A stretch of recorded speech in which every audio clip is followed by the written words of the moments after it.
Alrighty, we're on. Brett, you can see the camera? You good? Wait, hold on. Your mic is out. I'm good now. Yeah, you're good now. All right, 3, 2, 1, and we are live. I'm a little voice, but good evening, Canes fans. Welcome to the Caneswear podcast. I am Brett, and I'm by my side today is Gio. And since we're super organized today, hopefully Mondo will stop by. You know, I just told him, so that's on me. So anyway, crazy day. It's been a long week. We haven't got to speak to you guys. I know Gio has, and he hasn't been feeling well, but he is feeling much better today. And we look forward to having a great night. And speaking to you guys, a lot has happened. So I'm going to turn it over right now to Mr. Gio. Yeah, well, I'm sure as everyone knows at this point, the rabbit is out of the hat, the cat is out of the bag. Malachi Toney is on College Football 27, the video game cover, EA Sports video game that comes out every year now, ever since they brought it back for College Football 25. What does that mean for Miami? What does that mean for this program? Well, Malachi Toney was asked that question himself, actually, during the behind-the-scenes coverage of the whole photo shoot for the cover of the game, and he flat out said, look, it means that the U is back. He said that. And Brett, you said we're in slow motion. It looks fine here on my end. Now it's fine. Okay, Yeah, just nothing to see here, folks. Just technical errors, getting everything back into shape. The machine was a little bit creaky, but yeah, a little bit slow motion. I don't know if I'm if you can see me well or what. So kind of interesting. So I'm not sure why, but yeah, right. But for the most part, though, just he's on the cover. It's big for Miami in general, but Brett, as everyone saw, that what's in the thumbnail, in the title as well, he's the face of college football, and you really think about it, it makes a lot of sense because who was one of the most talked about players last year? It was Malachi Toney. You had Malachi Toney, you had Fernando Mendoza, you had, the whole Carson Beck saga last year, Trinidad Chambliss and everything, all those things wrapped up into one. But a lot of the hype behind the freshman himself, Malachi Toney, who everyone saw in that Labor Day game. He was 17 years old, cooking up Power Four defensive backs against Notre Dame, and everything that he did just that entire season and continued the way he did. He never truly hit that freshman wall. He played basically as a veteran himself, considering how young he was last season, how young he still is coming into this year. He's still only 18 years old right now. The sky's the limit for this kid. But Brett, I know you and me have discussed this like behind the scenes and kind of just what his impact is and how the community revolves around Malachi Toney, to the point that is he already in that consideration to be one of those on Mount Rushmore of all time Miami Hurricanes greats? Like, I know it was just one season, but it's hard to overlook like all the several records that he broke in 1 year. And then the fact that Miami made it to the national championship game, it was in their backyard, everything that he did last season. And then you think about what's next. Like, what can he do this season? What can he do the following season? He's the second Miami Hurricane ever to be on a video game cover. The first was Clinton Portis for NCAA Game Breaker 2003. If anyone remembers that video game, that was by 989 Sports way back in the early 2000s. But Malachi is the first ever for at least the flagship game, EA Sports College Football. He's the first ever Miami Hurricane on the cover. I think it's a big deal. I think it's a big deal for the program. And the other thing I'll mention too, I noticed this, Brett, during Miami's official visits this past weekend, for all the kids that they hosted and different targets they had on campus and everything.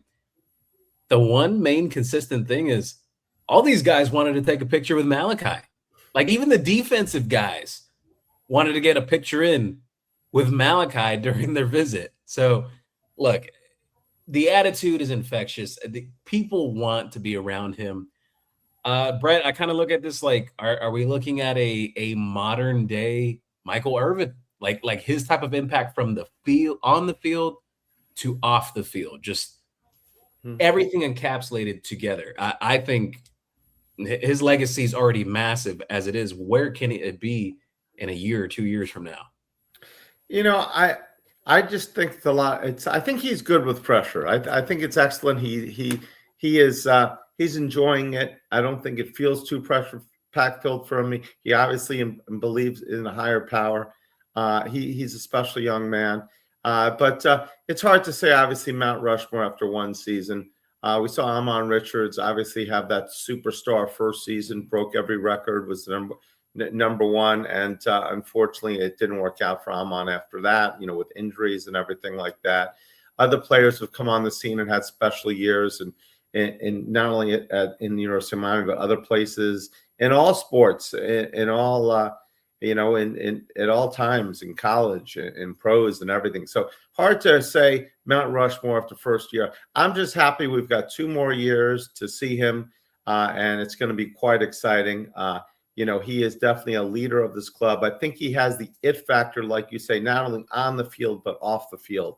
And what we saw in the camp that he did, everybody following him around like the Pied Piper, it was phenomenal. I mean, everybody loves Malachi.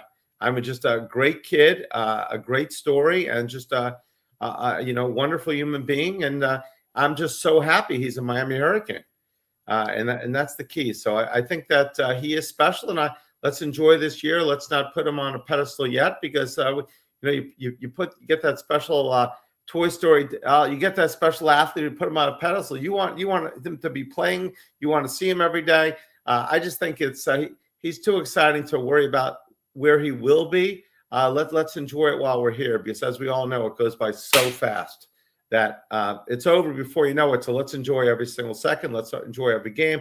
Let's get out there as fans and sell out the stadium every single game. As I've always said, as a fan, the number one thing you can do is go to the game, and it doesn't matter who we're playing.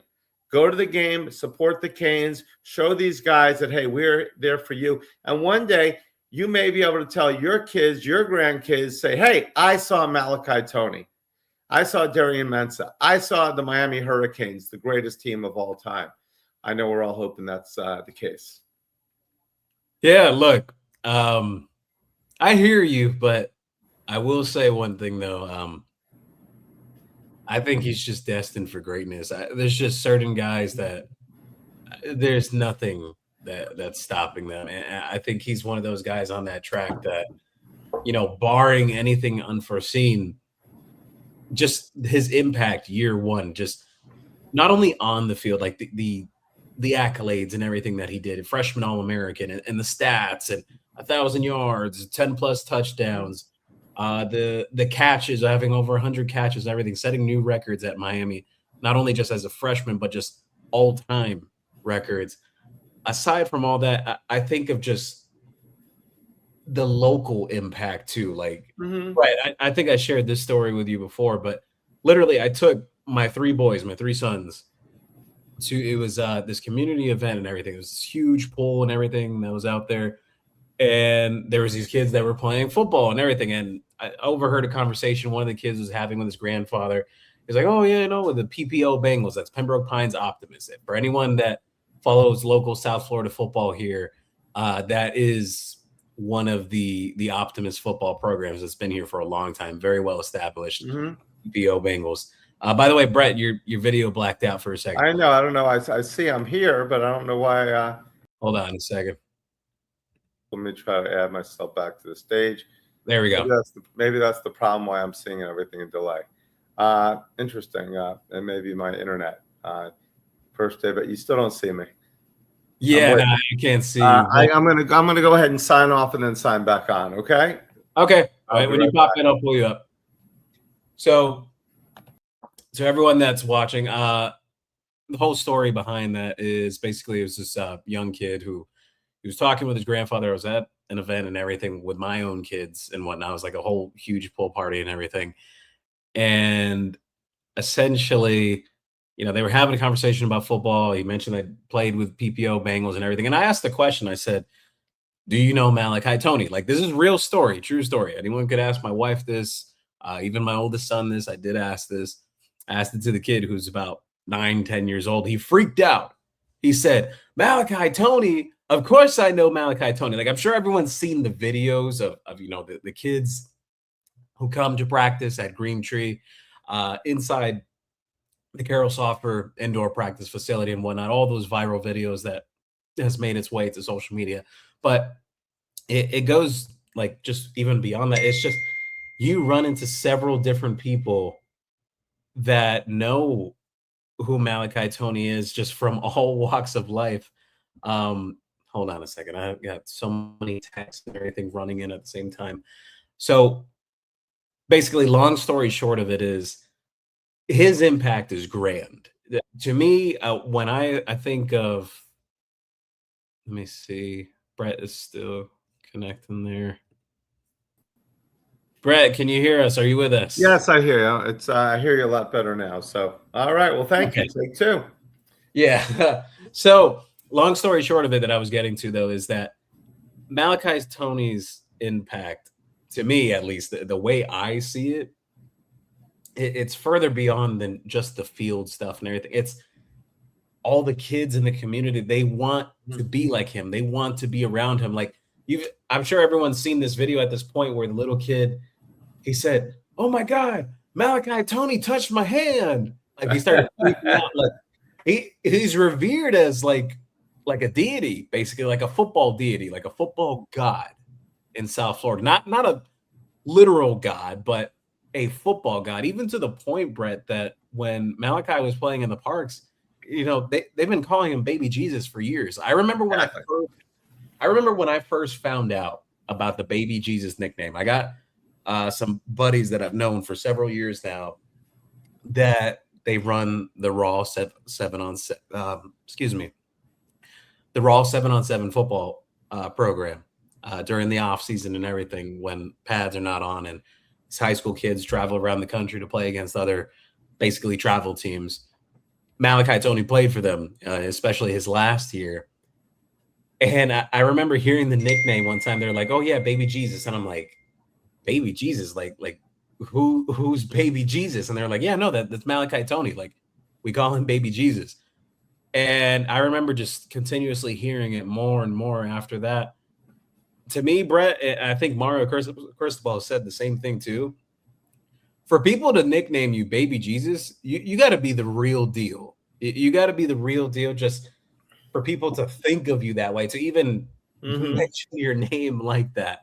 So, look, long-winded answer and everything, barring something massively unforeseen, I think he has all the ability to end up as one of the all-time of all times. I know Miami's had several great players over the years, but that impact, just everything encapsulated into 1 year. I've never seen anything like it. I've been following the team since I was a kid, at least, the modern era, 2000 on and everything. And everything that I researched from the past, the only player that I can compare that had that, like the aura, the play on the field, the off the field stuff, it was Michael Irvin. That's the only player relatively close that I could think of. Well, outside of Sean Taylor up there as well, just how he was revered locally as well. So look, we'll see what the final story is for Malachi Toney, but it absolutely is massive for the program. Just for him being on the cover of a video game that gets sold to millions and millions of people. This is so true. And he's flashing the U. Yeah, well, that's the big thing too. The fact that Miami's a national brand. It's always been a national brand, but now more so than ever in the modern era of college football now, with the college football playoff, Miami's back on the map. Look, I know you, if you ask the question, Mario Cristobal, no, he doesn't want to say the word that Miami's back. He says, Miami is here. It didn't go anywhere. Exactly. But Malachi Toney was asked the question. He said, yeah, the U is back. He said, the U is back. Yeah, I have I know it's words, but I have no idea, no problem saying the U is back. The U is here. Yeah, we've always been here, but granted, we haven't gone anywhere. But for 20 years, we really haven't been relevant in college football outside of 2017. when we got to number 2, and that was so fleeting. And that year was not even the same. I mean, the amazing plays to win the games against Florida State and Georgia Tech the last second. I don't think that was the same team. I don't think Mario now has put back to back 10 plus win seasons. We have not won a bowl game. In 2017. We won that bowl game against West Virginia in Orlando, and now we just won 3 bowl games in one season. So and the recruiting, you can just see everything. So I mean, yes, the U is here, but the U is definitely back. Now, I think a third season with over 10 wins would be I think that would be the staple that says, hey, 3 seasons in a row, you can't take anything away from us. Obviously, only one team is going to win the national championship. And I do believe that a lot of people will be disappointed if we don't win. But with that gauntlet now in the playoffs, it's not just, we're playing the independent schedule or the Big East, and even not the ACC, it's just that then you've got to go and you've got to win probably 3 games and then a championship. If you get the bye, it's probably 2 games, correct? But it's and then so it's difficult to run, but it is exciting. So while we all want the result of winning the championship, this is a year we should really go out there, support the team, be out there. Obviously, we fill the stadium. We're definitely, most of the stadium is filled, but let's sell every seat in the house. Let's show these guys, hey, coming to Miami, let's make it great for them. We got a beautiful stadium. We've got great sound effects in it. It's not that difficult to get from if you come from Palm Beach, where you come from Dade. So let's fill the stadium every game. Let's make this the greatest season of all time in Canes history. Yeah. From your mouth to the college football god's ears, hopefully that will be the case this upcoming season. So last thing to put a footnote on the whole Malachi Toney thing. If you are a EA Sports college football fan, or if you're not, or if you are interested in playing the game, they're going to have a beta for the game. It's from June 4th to the 7th. Game will release officially on July 9th, but you get 7 days early access to play it starting July 2nd. So if you want to play the game that a Miami Hurricanes player is gracing the front cover of, throwing the U up, go on right ahead. I'll be playing some of it when it comes out. But it's absolutely massive for the program. Just the publicity behind it. It's just the U it's been put out there so much this past year. You see all the appearances on Pat McAfee. You see all the discussion about them with the playoff, what they did making the run in the playoff and everything. You see the hate from other programs too. By the way, guys, Brett is having some technical difficulties tonight, so I'll keep it rolling while he's getting his camera stuff sorted out. But look, it's undeniable. Miami is a national brand. And a good friend of mine, Steve Kim, always says, locally known, but nationally respected, the Miami Hurricanes. And it's very true. So moving on forward, I know everyone's probably wondering the other thing that I put in the title or the thumbnail of today's live or video, however you want to call it. Miami's next commit. Look, I'll share one thing that I mentioned yesterday. I mentioned that the whole sentiment on 5-star defensive lineman not defensive lineman, 5-star edge rusher Jaden Bryant from the state of South Carolina, who's been committed to LSU since about January, February now, roughly that time frame. It was around the All-American games. Most people were surprised that he committed to LSU back then. He still kept his recruitment open. He's been listening to a bunch of teams throughout then till now, about 6 months later now that we're in June. But I mentioned before the official visits this past week that there was a lot of contradicting feedback that was coming in on him, that some people felt that, LSU thought they would hold on to his commitment, that there's no shot, no other team could get into it or whatnot. And the other spectrum of things was also, hey, if he makes that Miami visit, if he actually makes it, that things would get interesting. And I shared over this past weekend and also on Monday as well. I did a quick live yesterday for their regular viewers here, that that was actually true. That the latter was more truthful than anything based on the feedback coming out of the visit. And I did share that a decision could be coming soon. Um, Look, there's a lot of discussion coming out this evening about what's exactly going on with that recruitment and whatnot. I'm not ready to jump out to say that, yeah, for sure, Miami's going to flip him from LSU. But there is one thing that I will say Miami's absolutely in this one.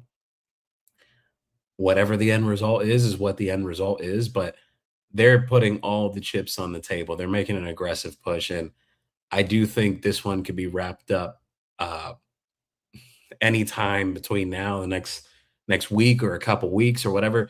He wants to get his recruiting process done and over with. Even to the point, I mentioned and kind of teased about it on Monday that that Texas A&M was running last in the race. They're not really in it anymore. South Carolina, the local team, I thought to not discount them or whatnot in that race because of being the local team. That they've also been really aggressive with some of Miami's other targets this year. But it's really coming down to Miami, LSU, and he's just got to make a decision. He's got to make a decision, and there is some pause and concern on the LSU side if he's actually going to stick with his commitment. So I think Miami did a really good job of the groundwork they laid out with their top targets over the weekend. I still think there's more work to be done when it comes to a guy like five-star linebacker Caden Henderson. Obviously, they're battling there with Texas A&M, Notre Dame still lingering around, Ohio State in the mix, LSU no longer really in there, but we'll see what shakes out with that. He's still going to take his visits, but the date to watch out with him, potentially a decision for the first week of July. We'll see if that takes place. Hold on a second.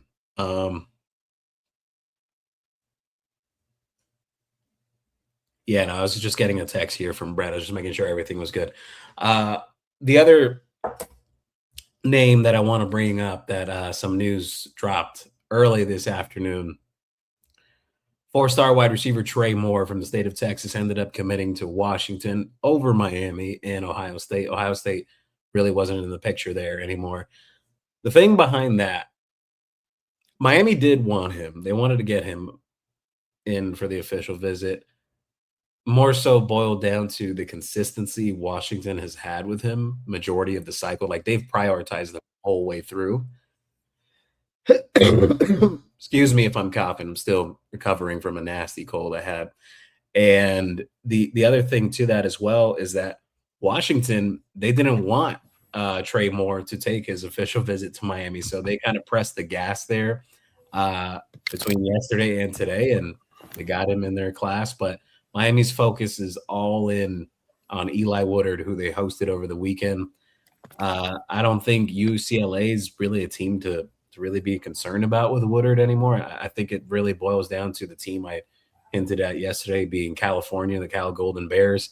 Tosh Lupoy is doing a pretty good job with the recruiting process there, being a new head coach there and whatnot, everything that he's setting in place there. But they also have Woodard's quarterback, who has committed to Cal as well. Do I think that could maybe throw a wrench in things? No, I don't think the quarterback situation is what could throw a wrench, but I think it boils down to how aggressive Cal is going to be with their approach with Eli Woodard. But if I had to say today, like, where do I expect them to end up, barring something or unforeseen over the next 2 weeks, I do think Eli Woodard's a cane. The other thing I'll mention, DJ Jacobs, five-star pass rusher from the state of Georgia, committed to Ohio State. Everyone knows the whole drama when he had his decision back in January that, he was supposed to commit to Miami. He told everyone at Miami that he was coming. I mentioned it, that I was expecting him to come to Miami. Several people did. It caught many of us off guard when he decided to choose Ohio State at the last minute. But I keep an eye on that recruitment in terms of decision time for him as well. He's very low-key type of kid. It's not really for the rah-rah. It's not really his style when it comes to things. But I would not be shocked that if he visits Miami at some point, I wouldn't – no, not this weekend, but some point near the before June wraps up that he ends up taking a visit to Miami. I know Ohio State's pressing and putting a lot of pressure there for him to stay committed in their class, but Miami and Oregon have been two consistents that have been pushing there, and Miami more so than Oregon has had some buzz for some time now. But a couple other things I want to share here too. I mentioned some high profile stuff. Some other things I'll get to. If you didn't watch the live yesterday, I don't expect Julius Jones Jr. to end up at Miami. That'll be between Notre Dame and Oregon. I don't expect Jaden Carey to end up with Miami, even though he's a legacy. The most buzz I've heard on that is a lot pointing towards Ohio State. Marquise Evans, the defensive lineman out of the state of Alabama, out of the Yellowhammer State. I would expect that one to end up falling Auburn's way, barring something drastically changing. I think that's going to be a recruitment that'll be a little tough for Miami to get into. Auburn's kind of turned up the heat there for one of their local guys. But look, Miami's landed more than their fair share of guys from the state of Alabama this year between Aking Hall and Jatori Williams. They've landed 2 of the top 3 players out of the Yellowhammer State this year, which, mind you, Brett, I'll say this about Miami's efforts in the state of Alabama and going into California, landing the number 1 player there and just different areas. But more specifically about the state of Alabama, the fact that they have 2 of the top 3 prospects from the state of Alabama. Nick Saban was coach there a few years ago. I don't think anything like this happens about 3 years ago when Nick Saban was still the coach in Tuscaloosa. Like, things have drastically changed in the college football landscape. Mario Cristobal, he has every team on notice because it doesn't matter what your backyard is or your fertile recruiting grounds. He's going to step in there and he's going to land the best guys that he possibly can. And I totally agree. Totally agree. It's like you said. Now, Nick Saban was there. Obviously, Nick Saban obviously was the king of recruiting. Nick Saban was great, but obviously, it is a lot easier. It's like when you play a team that is not as good as you. You can run up 70, 80 points sometimes, and everybody looks all world. The quarterback looks like a Heisman Trophy. I'm not saying the Canes. I'm saying whoever it is. They look fantastic. They're playing, and I mean, the receivers will look like they're all look like their first 10 picks. Their receivers, their running back, their defense look like they can stop anybody. But then you play a good team, and it's a whole different world. And that's what it was Nick Saban. And I do believe, don't say Brett said, Nick said, but it is easier when you have all the money in the world and there's no competition. And the playing field was completely slanted in the SEC's favor before. I mean, not only Alabama, Georgia, LSU, all those teams. I don't know what happened to the Gators and those other schools, but those big 3 had all the favoritism in the world. I mean, especially Alabama and Georgia, and everything was looked the other way. You look now, they're not even in the top 5 of who's spending the most money because now all the other teams don't have their hands tied behind their back.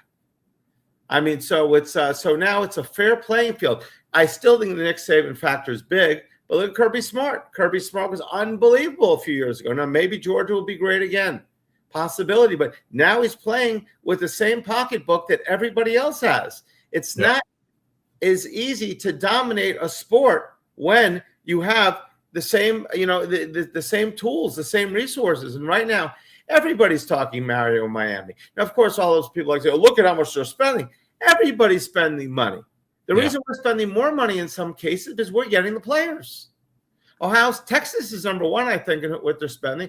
Ohio State, I don't think anyone knows the exact numbers because Miami's a private school. These people that have estimated Darian Metz at $10 million. Now, I don't know what he's getting. I know someone does, and obviously a few people do, but it's hard to believe anyone's getting $10 million. But you never know. Who knows? But the point is, it's an even playing field right now. You can't beat that right now. And the fans are coming in the store, and everybody is pumped right now. Everybody is pumped. People that were down before, and they may not even paid much attention to recruiting, but now they're talking, look, we're not only good last year, we're going to be great this year, and we're going to be great for a while with the amount of guys that are coming in or the amount of talent that's flowing into the 305. It's just an exciting time to be a Canes fan. Mario Cristobal, he's building something that can sustain itself long term. You see, Absolutely. you see how much the evaluations have improved year over year. You see the retention level, the amount of guys that they're actually keeping within the program, that they're bringing in like homegrown style high school ranks. They're starting to keep more of those guys retained within the program. Mhm. The transfers, yeah, they've reduced over time. They still land a few guys, whatever, but they land key marquee guys, like guys that can continue to elevate their roster. But I think it's a machine that they got going on right now. To me, I think it's just one of those things that, look, I'm not saying that they're going to go on to win a national championship every single year, but competitive wise, like just competition, like Mhm. what Miami could be going forward, there's no reason to not expect them to compete to be in the postseason every year going forward. I mean, they were basically on the door of that the year before Carson Beck Mhm. got here when Cam Ward was here. So I think to have that expectation, it's not unreasonable at all. That Miami has shown the consistency year over year with improvement. It makes you wonder, like, what's the improvement this year? Like, where do you go after last year? The only thing left to do is that you win the ACC, and the only other thing is you win the whole entire damn thing. That you win the national championship. Those are the only things left on the docket for Mario Cristobal with Miami. And you know what? I do think at minimum, I think they knock off one of those off the docket this year. I do think that the ACC championship happens this year. It has to. I think Mhm. you got to get that cloud away from over your head with the football program. And no more of this. Oh, they can't win the ACC and everything. I think any fan wouldn't care about the ACC stuff, anyways, after the results of last year. But it does have to be done, though. Miami has to win it. You got to win the conference before we even really truthfully talk about leaving to another one in the future before 2030 Well, with TV I contract. agree. It's, I want to win the conference, definitely, but obviously, we almost won the national championship without winning the conference. You don't have to win the conference to win the national championship nowadays. A lot of teams have done it. So I just think that, I'm not as concerned, but it would be nice to win the conference. Absolutely. But all at this point in time, like we always said in the past, who cares about conference championships right now? We want a championship, and we Yeah. want to play for a championship again. Because we were just so close last year. I mean, it feels like surreal because it feels like, but it feels like we were happy to get in the playoffs. We were all ecstatic when the U came up on the screen, which we mentioned before. Then we got by Texas A&M. Then we got by our arch nemesis, at least us, Ohio State. Then we got by Mississippi, Ole Miss, and then we went ahead and obviously just lost out to Indiana. We did not play. We did not play our game at all there. And going back 1 second, I know that. What about Lane Kiffin? I mean, I just got to bring. I know we did. There were the posts on X, the Instagram, everywhere, the YouTube shorts. Lane Kiffin. Everybody talked about it. I mean, what the heck? I mean, talk about a narcissist. I mean, you're like, okay, he leaves the team. He threatens anybody that stays with the team and anybody that coaches the team. He's not going to bring with him. I mean, he goes ahead. Then he wants to coach the team. They won't let him coach the team. Now he's focused. You're in LSU. You should be focused 150% on LSU. The name Mississippi should not even matter anymore. And then he comes up, if I was still coaching at Ole Miss, we would have beat Miami. We may not have won the national championship. We definitely would have beat Miami. I mean, like, really? I mean, let's go ahead now. It's not about Mississippi. It's not about LSU. It's about him. And it's terrible. And I bring that up for one reason. It's like several fans. I mean, I'd say at least half the fan base wanted Lane Kiffin to be our coach. Okay, and listen, he would have left us for LSU as well, just like he left Mississippi. Feels that Miami is still LSU could offer quite a bit, so he would have left us anyway because that's the way he is. And then when Mario was struggling, we all wanted him to come on. So well, I'll tell you this: Lane Kiffin's agent, Jimmy Sexton, is is one of the master classers of all master classes when it comes to driving up their client's price in the world of college football coaching vacancies and just potential next jobs and everything. If anyone doesn't know the stories on Jimmy Sexton, I highly suggest that you Google him, look him up, look at the clients he's had over the years. Jimmy Sexton, to the point, he tells college football programs, no, this is the guy you're going to hire. Like he tells them, no, you don't want that guy. No, you're going to hire this guy. That's how much pull and influence Wow, that Jimmy that's Sexton strong. has. So every year when, the rumors would surface that, Lane Kiffin in Miami and everything, look, I have it on good authority. I have it on very good authority from someone that knows that situation very specifically well. Look, I don't have an inside source to every single thing in the world, but this is one that I will say it's on good authority. Lane Kiffin was never truly interested in Miami. It was all for positioning or a better contract Makes at the sense. end of the day. Absolutely makes sense. And he got the ultimate contract for him at LSU. You know what? And if Alabama, something happens and that job LSU may be, okay, we'll see you later. We're going to Bama now. Yeah. There's not too many jobs who would take over LSU, but I do believe he would go to Bama. I think even Nick Saban would tell him to go there as well. Exactly. Follow his. Oh, by the way, Gio, I have a brand new shirt on today. It's called the Fire Alarm shirt.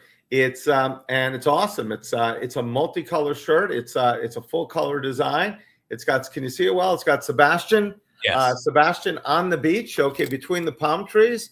Awesome shirt. It's not just a regular graphic, but it's an all-over graphic. It's unbelievable. We have them at Caneswear right now, $39.98 for the shirts. It's an awesome shirt. But if you go on the Caneswear app right now, on the app only, right now for 16th anniversary, and it'll give you, on the app only, CW16 will get you 16% off of this shirt. And every shirt you buy, it'll get 16% off of the whole store. And we just got in some new cool hats. We got in some other shirts. We got a You Family shirt that just came in great. We got our birth shirts in. Getting lots of new stuff, new polos. Things are starting to come in. It's getting exciting. So right now, it's not going to be forever, but for right now, CW16 on the Caneswear app only will get you 16% off your entire order. So download the app today. We've also got Gio's News on there. We're looking for other news writers. And I want to thank everybody. We're going to get to the questions and comments in a moment, but just a few weeks ago, we were trying to get our 100th subscriber, and we did.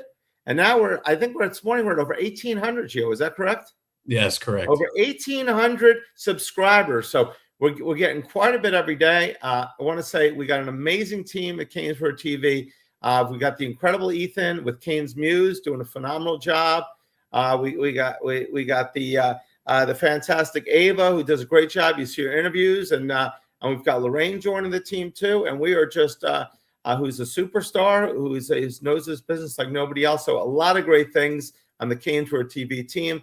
We're going to have a lot of things going to. I haven't told you yet. We're going to have post-game shows. I mean, welcome to the game. We're going to have pre-game shows. We're going to have lives all the time. We're going to have shorts. We're going to have players on. So we are so excited about it. So we want to thank all you guys. I see our numbers are running up this show. A lot of followers. A lot of people checking out the show. I know we were out for 10 days. Gio wasn't feeling well, and glad that he's back 100%. And we're just excited to have the greatest, most fantastic people, fans, family watching our show. So thank you very much for everything. We really appreciate it. Absolutely. Well, it wasn't 10 days, but yeah, it was a little bit of a hiatus. It felt like an eternity.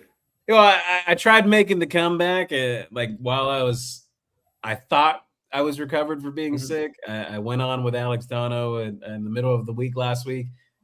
And I called up Brett afterwards. I'm like, Brett, I'm dying. I started having I'm dying over here, as the old Neil Rogers would say. I started having a cough attack and everything. I wasn't ready to talk yet at the time. I mean, still I'm a little winded now, but much better than last week. I can tell you're a little winded. I'm having technical difficulty. Did anyone else have that storm in South Florida that rolled through? I mean, I went to Publix for a bit after work, and it just came down. I mean, it just came down like buckets, I tell you, Gio, buckets. And it was probably for about 30 minutes. It just was maybe 45 or an hour. If it rains a drop, it rains a million drops, Gio. And you can quote me on that. Yeah. Look, I'll share this. A few last notes to hit here, and I'm going to turn it over to some questions. But one target on campus this weekend. The other 9 guys that are officially visiting this weekend, all committed to the program. Izzy Abrams, Jatori Williams, Ty Keys. Several of these different guys will be on campus this weekend. But the main one to key in on Anthony Cartwright, 4-star tight end from the state of Michigan, who I've spoken about quite a few times on this program in the past. But one thing I'll mention, don't think it's a definite shoe-in that he would be a take for Miami right now. I think it's more so a situation where they're going to feel each other out this weekend during the official visit. Miami's taking a very cautious approach towards adding their second tight end in this class. So, look, if things change, I'll mention it on live. Discord will get it first, and then live will get it shortly sometime afterwards. But if something changes with their approach and they ended up getting that green light and they want to take him in the class, I'll mention it. But as of right now, I do expect Miami to take things into the fall and just kind of evaluate senior tape and options that they'll have down the line. Look, Gavin Mueller was one of those guys last year. He went from a 3-star, very little known 3-star prospect at this time a year ago, blew up into a high 4-star prospect by the end of the recruiting cycle with a huge senior year. So things can change drastically with time. And not too much to focus in on about this weekend, but the following weekend, one big thing, potentially more, but one big thing to key in on. This has been Miami's top safety target for quite some time now, but Andre Hippolyte from North Miami Beach, he's expected on campus next weekend. With him, Miami's going to have an all hands on deck approach next weekend. We'll go more into depth into it next week and everything. You know, it's a whole week out and everything. Yes, Florida's battling there. Georgia's in the mix. I know everyone's probably wondering, why the heck did he just visit Minnesota? That has to do is the relationship there between him and Coach Nick Monroe. Nick Monroe's been recruiting in South Florida for over a decade now, well over a decade. He's got great inroads and relationships down here in South Florida. And Notre Dame even creeping into the mix there in that recruitment as well. But we'll get into that further next week. But a few names I want to mention, though, in terms of like long-term things, because Miami could have varying degrees of guys that they end up landing over the next few weeks. It could be anywhere from 2 to potentially 6 guys that they could land depending on how some of these decisions shake out. I'm not saying for sure they're going to land 6, but hey, it's all on the table. It just comes down to the final decisions. But long-term guys that Miami plans to go after, regardless of if they're committed to another program right now, or if they're not committed and they're still making a final decision, these are guys Miami plans to go after long-term right now. Myson Johnson-Cook, Jaden Upshaw, Quentin Hale. Well, Quentin Hale, we'll see. Miami was trying to get potentially an official visit this summer. I don't think that's going to happen. But if there is movement there, I do think it will be fall football. Another guy that I wouldn't be surprised that surfaces up again for Miami. There was a point in time Miami was actually the leader for him. He had a trio of different leaders. Like Miami led at one point, Vanderbilt, then Tennessee. He ended up committing to Tennessee. 5-star receiver Keshawn Bowman. Still a long way to go in his recruitment. A lot of people still expect some twists and turns and whatnot. We'll see. Tennessee's recruiting class is not very strong right now either. There is some concerns there about what they have going on. But not saying for sure it happens, but it wouldn't shock me if that name surfaces up again because Miami had a lot of traction there at one point. Tight end that I've mentioned before, Jackson Dollar, who some people were shocked when I mentioned that Miami was actually in the game for him when he took his spring visit, and they ended up as a finalist. They were one of the final three at the table before he made his decision picking Georgia. Many people even expected him to go to Notre Dame. That didn't happen. So that's a guy they plan to recruit long term. Mark Matthews, as everyone knows, Miami's going to recruit to the very end. And defensively, Jaden Bryant, who we spoke about earlier, VJ Jacobs, who wouldn't surprise me if he ends up at on campus at some point over the next 2 weeks, despite Ohio State's push to try to get him to shut things down. Caden Henderson is what. Well, I mentioned Jaden Bryant too, but Caden Henderson, the 5-star linebacker from Tampa, Florida, who Miami's battling there with Texas A&M, Notre Dame. Spoke about him earlier. And last two names to mention here: Andre Hippolyte, who I spoke about just a moment ago, and Tashawn Poole, the 4-star, borderline 5-star safety from the state of Georgia. Clemson battling there, Tennessee. I know Alabama's in the mix too. There's a few different schools trying to vie for visits, but it's a good chance that he takes a visit to Miami. I believe that's coming up like in 2 weeks. The last I was told on that. So we'll see if that visit ends up happening. You know, Miami's still going after Andre Hippolyte, but they have contingency plans in place, Brett. Miami leaves no stone unturned. And last guy I'll mention, don't know necessarily what will happen here, but Torrey Pittman, the high 4-star safety from the state of Nebraska, who's committed to the Cornhuskers.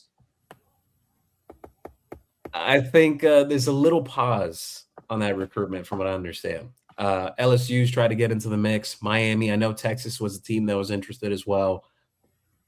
I don't think he's going to end up taking an official visit to Miami, which I think kind of throws a wrench into things. So I think the two names to focus on at safety right now is Andre Hippolyte and Tashawn Poole going forward. So, Brett, without further ado, we can hit up questions. Sounds great. Let's get to questions and comments with Gio. Questions and comments. Yes. Hopefully my voice continues to recover here. Kane Life 3, he said, yes, sir. The first one. Hey, you beat Juan Manuel and oh my goodness. Hassan yes. And Mr. Hey. I know they're all vying for position. I mean, I know Mr. Hey was down on campus for a big meeting today. I think he may have mentioned that today, and that's a great accomplishment. Congratulations, number one. Let's see here, Mr. Hey, Andy said, hello, boys. Second one of the night. This is before we even started. Jacoby Gragg said, go Canes. Yes, go Canes. This is me talking to everyone. Locked on Canes. Alex Dono himself. He said, yo, Gio and Brett. Thank you for stopping by, Dono. Legendary Dono on our show. I mean, listen. You know we've arrived. Thank you, Dono, for joining us. Thank you, Dono, as always. Ralph 3986. Hi, fellas. I know this is a different channel. Does anyone know if something's up if I haven't seen it? Yeah, kind of spoke about that on the last live I was on yesterday. Just whole situation happened and everything. But Ralph, I think someone explained it to you in the comments there. Juan Manuel, he said, hey, Gio, how are you feeling? Brett, you and Gio, it appears Malachi Toney is very good despite being a 3-star. Do you think? Absolutely. Look, that may be the shirt we got to make. That I got to talk to his mom about that. Making that shirt would be awesome. Hey, you got to get the picture of him. Doing my best despite being a 3-star. Yeah. And then also Juan Manuel asked, how are you feeling, Gio? Look, not really sick anymore. It's just residual stuff, like just still like my breath, like even when I'm talking and everything, it's not exactly 100% yet, so I'm a little off with my cadence and everything. Excuse me if I don't sound as I normally do or pacing myself as I usually do. Just still recovering. Let's see. Sergio said it's Malachi Toney's world and we're all just living in it. Absolutely. Alex Dono of Locked on Canes. I'm doing great. Thanks. Thank you, Dono. Deepwater said you. Juan Manuel. Let's see, Ralph. Okay. Howard Stern. Miami's building a good class. If we finish closing strong, this would be a great class. We finally have a class with a top-tier quarterback. I'm with you, Howard Stern. Look, highest ranked quarterback Miami's had in a recruiting class in over 2 decades. Highest ranked cornerback they've had in a recruiting class basically since Patrick Peterson, or who was also known as Patrick Johnson back then at that time. He would, if as long as Dante Wright sticks with Miami, and I don't expect any surprises right now or anything. He's all in with Miami, even to the point that Dante Wright is considering coming back for Andre Hippolyte's official visit weekend, which is next week, and to kind of help Miami on that front and everything, because Hippolyte is the guy that Miami absolutely wants at safety. But yeah, it is a good class. It's a great class. Honestly, anyone complaining about the recruiting class right now, I don't know what you could find to complain about.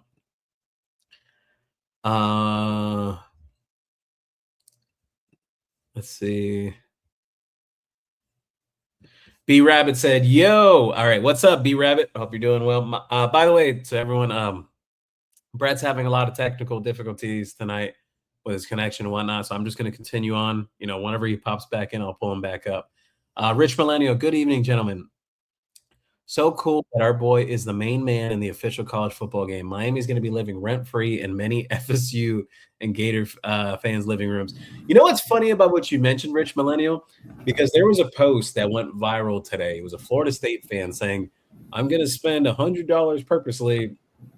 He said he's going to spend $100 purposely on the deluxe edition of College Football 27 so he doesn't have to see Malachi Toney throwing up the U. But here's the funny thing. Here's the funny thing, though. Regardless if you even order the deluxe edition, anyone who's played a video game or anything, you still get the standard cover in whatever dashboard or hub you're on. So that U is going to be there for 12 months. Enjoy it. Wow, that is spectacular. I'm back.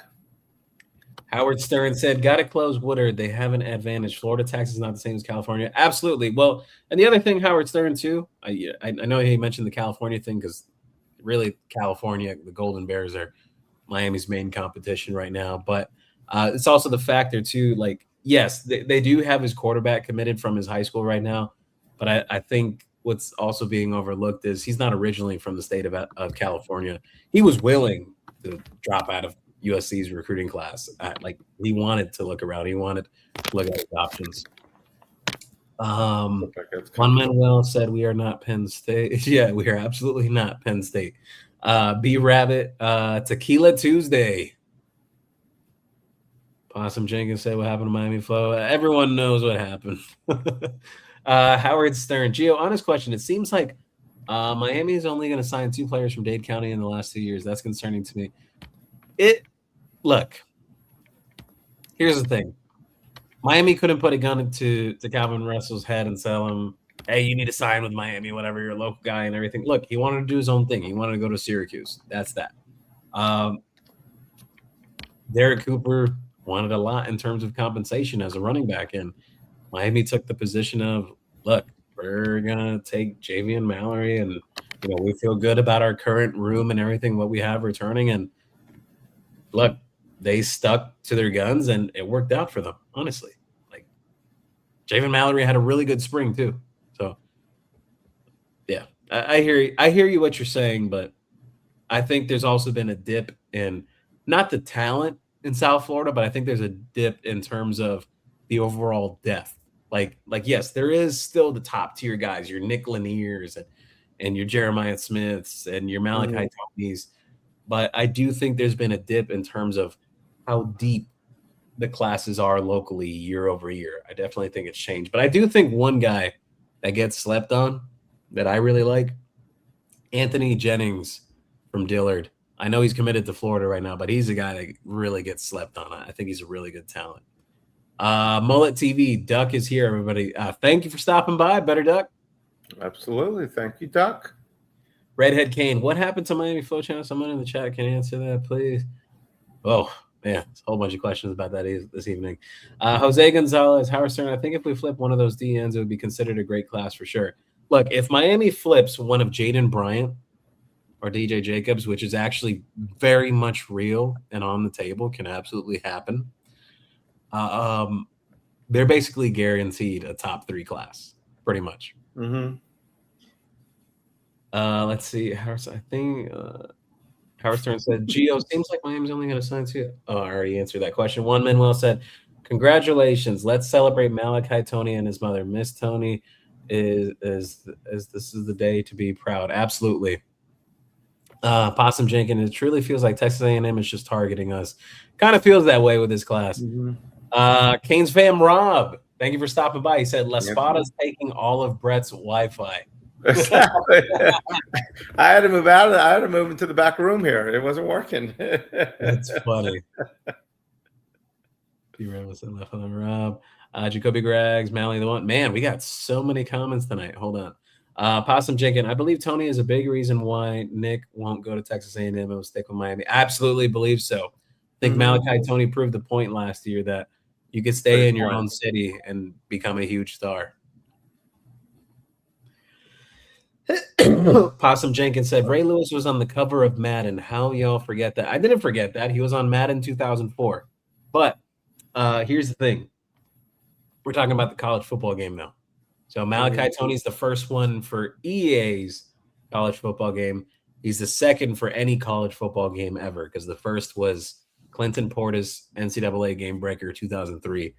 Look it up. Google it. If you doubt me, it is true. I saw that, Ava went ahead and she posted that on Instagram, and Clinton Portis liked that when she mentioned his name, that he was the last. So it was, the Canes stick together. So it's got to be exciting that we're finally relevant enough to be on a cover.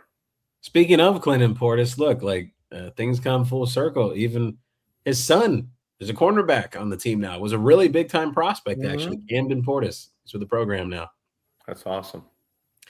Rich Millennial said, just throwing out an idea, would be super cool if Caneswear can somehow do a side series where you guys get to interview current or former players or even coaches. Would be great content for fans. Yes, that has been in some discussions that we're organizing and planning a lot of things that are happening. For our regular viewers, I'm sure you've seen a lot of the changes with the channel and everything, the amount of content that's coming out now. There's a lot that's being planned and that's in store. Trust me, Rich Millennial, that question you asked is I think Rich Millennial may have been in our team meeting on Monday. We definitely talked about that, and that is definitely something we want to do. Let's see. Lorraine Kane, so proud of Malachi Toney. He is our guy. He absolutely is. Absolutely, Lorraine. Awesome, Jenkins. How do you feel about the state of ACC recruiting besides Miami? Look, I think Clemson's definitely had a surge recently. They're landing some more blue chip guys right now. Virginia Tech definitely got a decent class too. So I think the state of it is a little better, but Florida State being totally down and out for the count, and it's definitely not good because they have all the room and capacity to be competing there with some of the best in college football, but it's just not happening. And the capabilities and facilities and everything that needs to be put into place, the infrastructure, it's just not there with Florida State right now. So it's tough to see, but hey, if you're a Miami fan, not so tough. Jacoby Gregg said, definitely Gio. Howard Stern, Toney's a 3-star for Miami. Did all that South Florida versus the world the last 3 years. NCAA cover have all South Florida players. Jeremiah Smith and the dude from Colorado grew up in West Palm. You're absolutely right. That's amazing. Travis Hunter was on the College Football 25 cover, and yeah, he was originally from Palm Beach before he moved up to Georgia. Rich Millennial, looking into the future, any underclassmen or class of 27 Canes that will don the college football cover next? I hope we get to see No Cut Nick in the cover. I mean, so far away, but look, definitely a nice start to have Malachi Toney on there. Absolutely. Think about how many players are in the NCAA, and you think about that we've got the guy front and center, flash from the U. I mean, nobody's doing the O. Nobody's doing anything else. They're doing the U. Right. I think to celebrate, just Malachi being on the cover and everything, I think a crossover that would work for several Cane fans. Even special controller cases, covers that has Malachi Toney on the That case. would be good. We do have the great cases and great cover cases like that for controllers, but I should reach out to them and see. That would be an awesome idea. Yeah. I'm going to reach out to them. Redhead Cane. Hey, Canes, where can you guys sell more 2XL adjustable Canes hats for the big head guys? Hey, I'm a big head guy too. I definitely got a big head.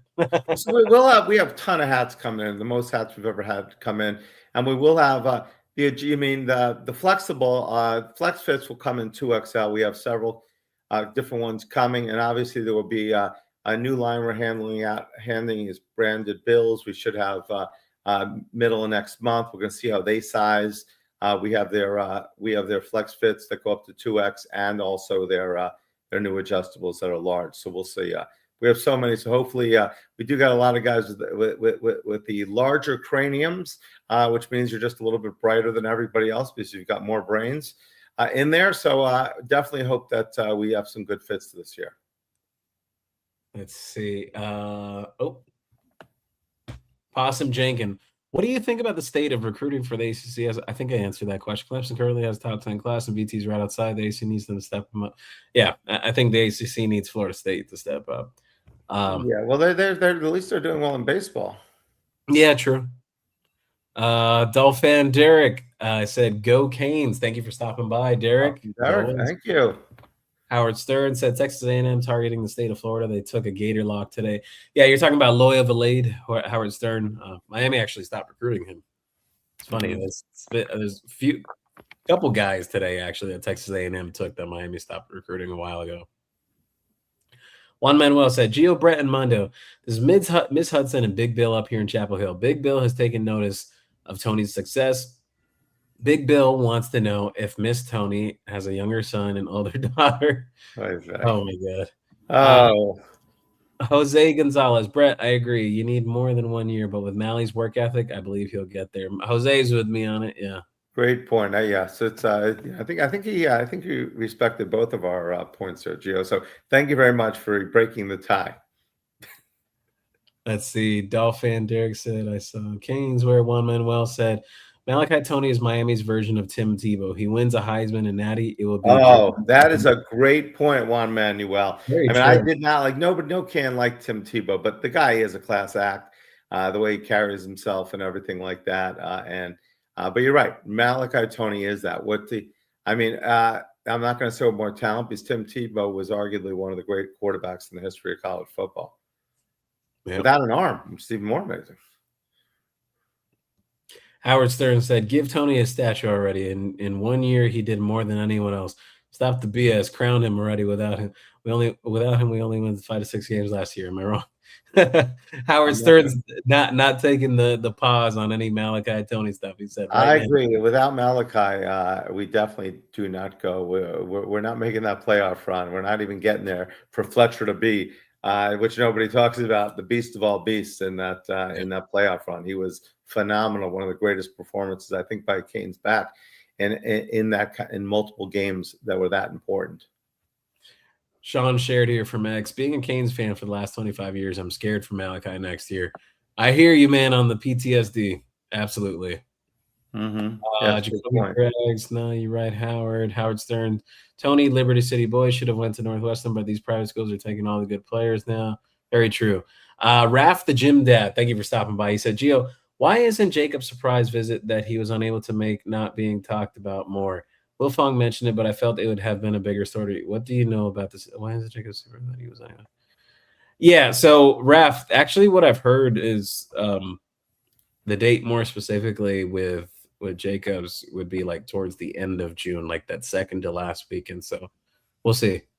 But yeah, it's more so things just kind of like I'm not gonna go full on in detail, but Ohio State they're trying to get him to not take visits, but I think they're gonna have a really hard time doing that. Dolphin Derek, Brett, did you pay the bills? Dolphin Derek, I thought you were in charge of the electricity and the internet this week. Oh my goodness. Howard Stern, Tony's going to end up as the Bob Marley of Miami Hurricanes football, an effing legend, a gift from God to Mario. Raph the gym dad. I'm thinking it's better that he comes on a weekend where he could be more of the focus. Now, I agreed with you, Raph. He would get more of that focus the weekend of the 19th. Redhead Kane. Anybody in the chat know what happened to? Okay.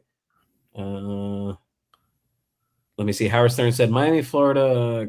Read between the lines or just Google. Oh, oh my god.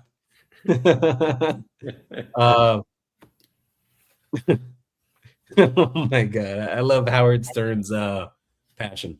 Andy said the big meeting with Benny Hardy and some of the stuff went down. So what a great meeting we had today. Moving forward, everything is okay. If you know, you know. If you don't know, oh, glad to hear it, Andy. Absolutely. Great news, Andy. Andy was sending me pictures of that was an awesome picture I'm going to post with the three great safeties at in history with Benny in there. That was awesome, Andy.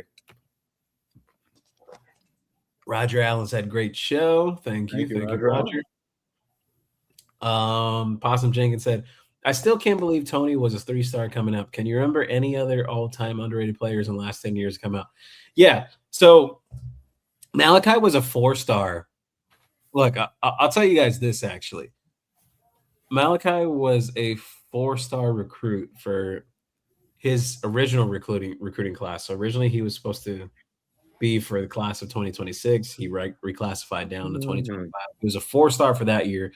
Then he moved down to 2025. Some sites let him retain his 4-star. There was others, I think 247 was one of them, that they ranked him as a 3-star, which, like, looking back, hindsight, that's crazy. And I even said it at the time too. I'm like, how in the heck do you rate him like a 3-star? Like, anyone who watched him locally knew that, like, he was a legitimate talent, like special talent. Like, yeah, there's talented guys, but there's special talents to it. And Malachi Toney's a special talent. So getting a little winded here again, but yeah, it was just kind of shocking at the time. Look, anyone that did rank him as a 3-star, I'm sure they're kicking themselves over it right now. Like, damn, we're gonna look stupid when he gets drafted and this and that and all the things he does. But it is what it is. And I will say though, this is no offense to the other kid, but the fact that I think 1 or 2 recruiting sites had another receiver on Malachi's high school team ranked higher than him, just because the kid was technically faster than Malachi. Shame on you. Shame on you for the poor evaluation. Shame on you for the poor just carelessness, honestly. Like, I'm not calling kids by names or anything, but the fact that that even happened was crazy in itself.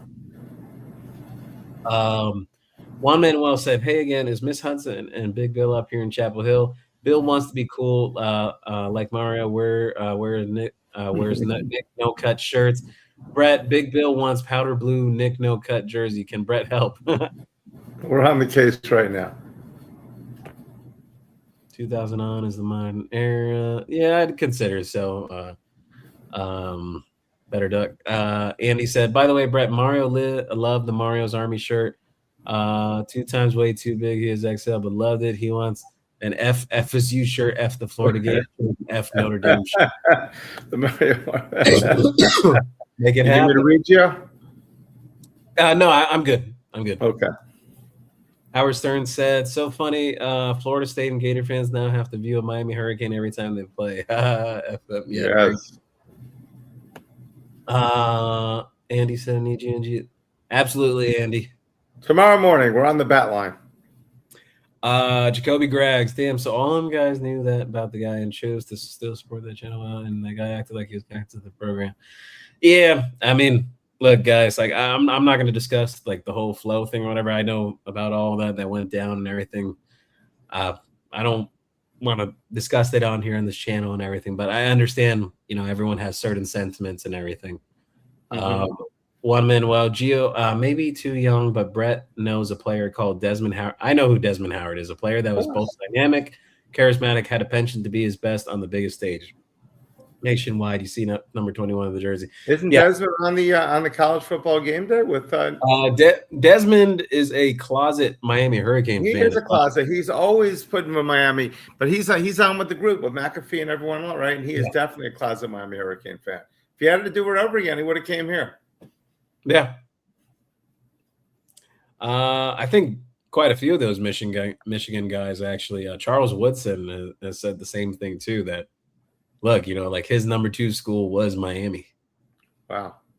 Howard Stern said at Possum he would have been an easy force to argue, be classified kind of late too. And you know how these guys do. He's been a legend since Pop Warner in South Florida. That's very true about Malachi. He's been very well known since he was in Pop Warner. Christopher Leclerc said today is my 38th birthday. Happy birthday, Christopher! Happy birthday, Christopher! And he's sharing with us. Thank you very much for being part of the Caneswear podcast today on Caneswear TV and celebrating Christopher's 38th. Howard Stern said, "Am I getting older now or what? I'm not even 40 yet, and Adrian Peterson and Noel Devine have kids with Miami offers." That is crazy. And how about 40 yet? How about DeMarcus Van Dyke, his son having a Miami offer, or just Devin Hester and his kid having a Miami offer? It's making a lot of us feel old now. Howard Stern. Wait till their grandchildren are getting offers. We're really going to feel old. Deepwater 1301, Noel Devine was special in West Virginia. Yes, he was. He's great high school talent as well in North Fort Myers. One Manuel said, "Hey, Gio, how is the state of Miami's team? How healthy is everyone? Who besides Cam Pruitt has put on good signs, making some noticeable progress? Is Joshua Moore running and dunking? Vaughn is underrated." So, yeah, on the state of Miami's team, health-wise, pretty good. Last I heard on it, actually, it's been a few weeks, so I'd have to check back in on the pulse on that. But he also said, who beside Cam Pruitt has put on good size? I'd say who else would I throw into that category? Honestly, I'd say a guy like Bryce Fitzgerald has definitely put on good weight.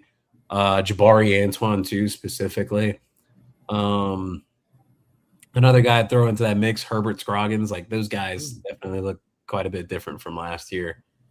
And Josh Moore running and dunking. Yeah, Josh Moore will be fine.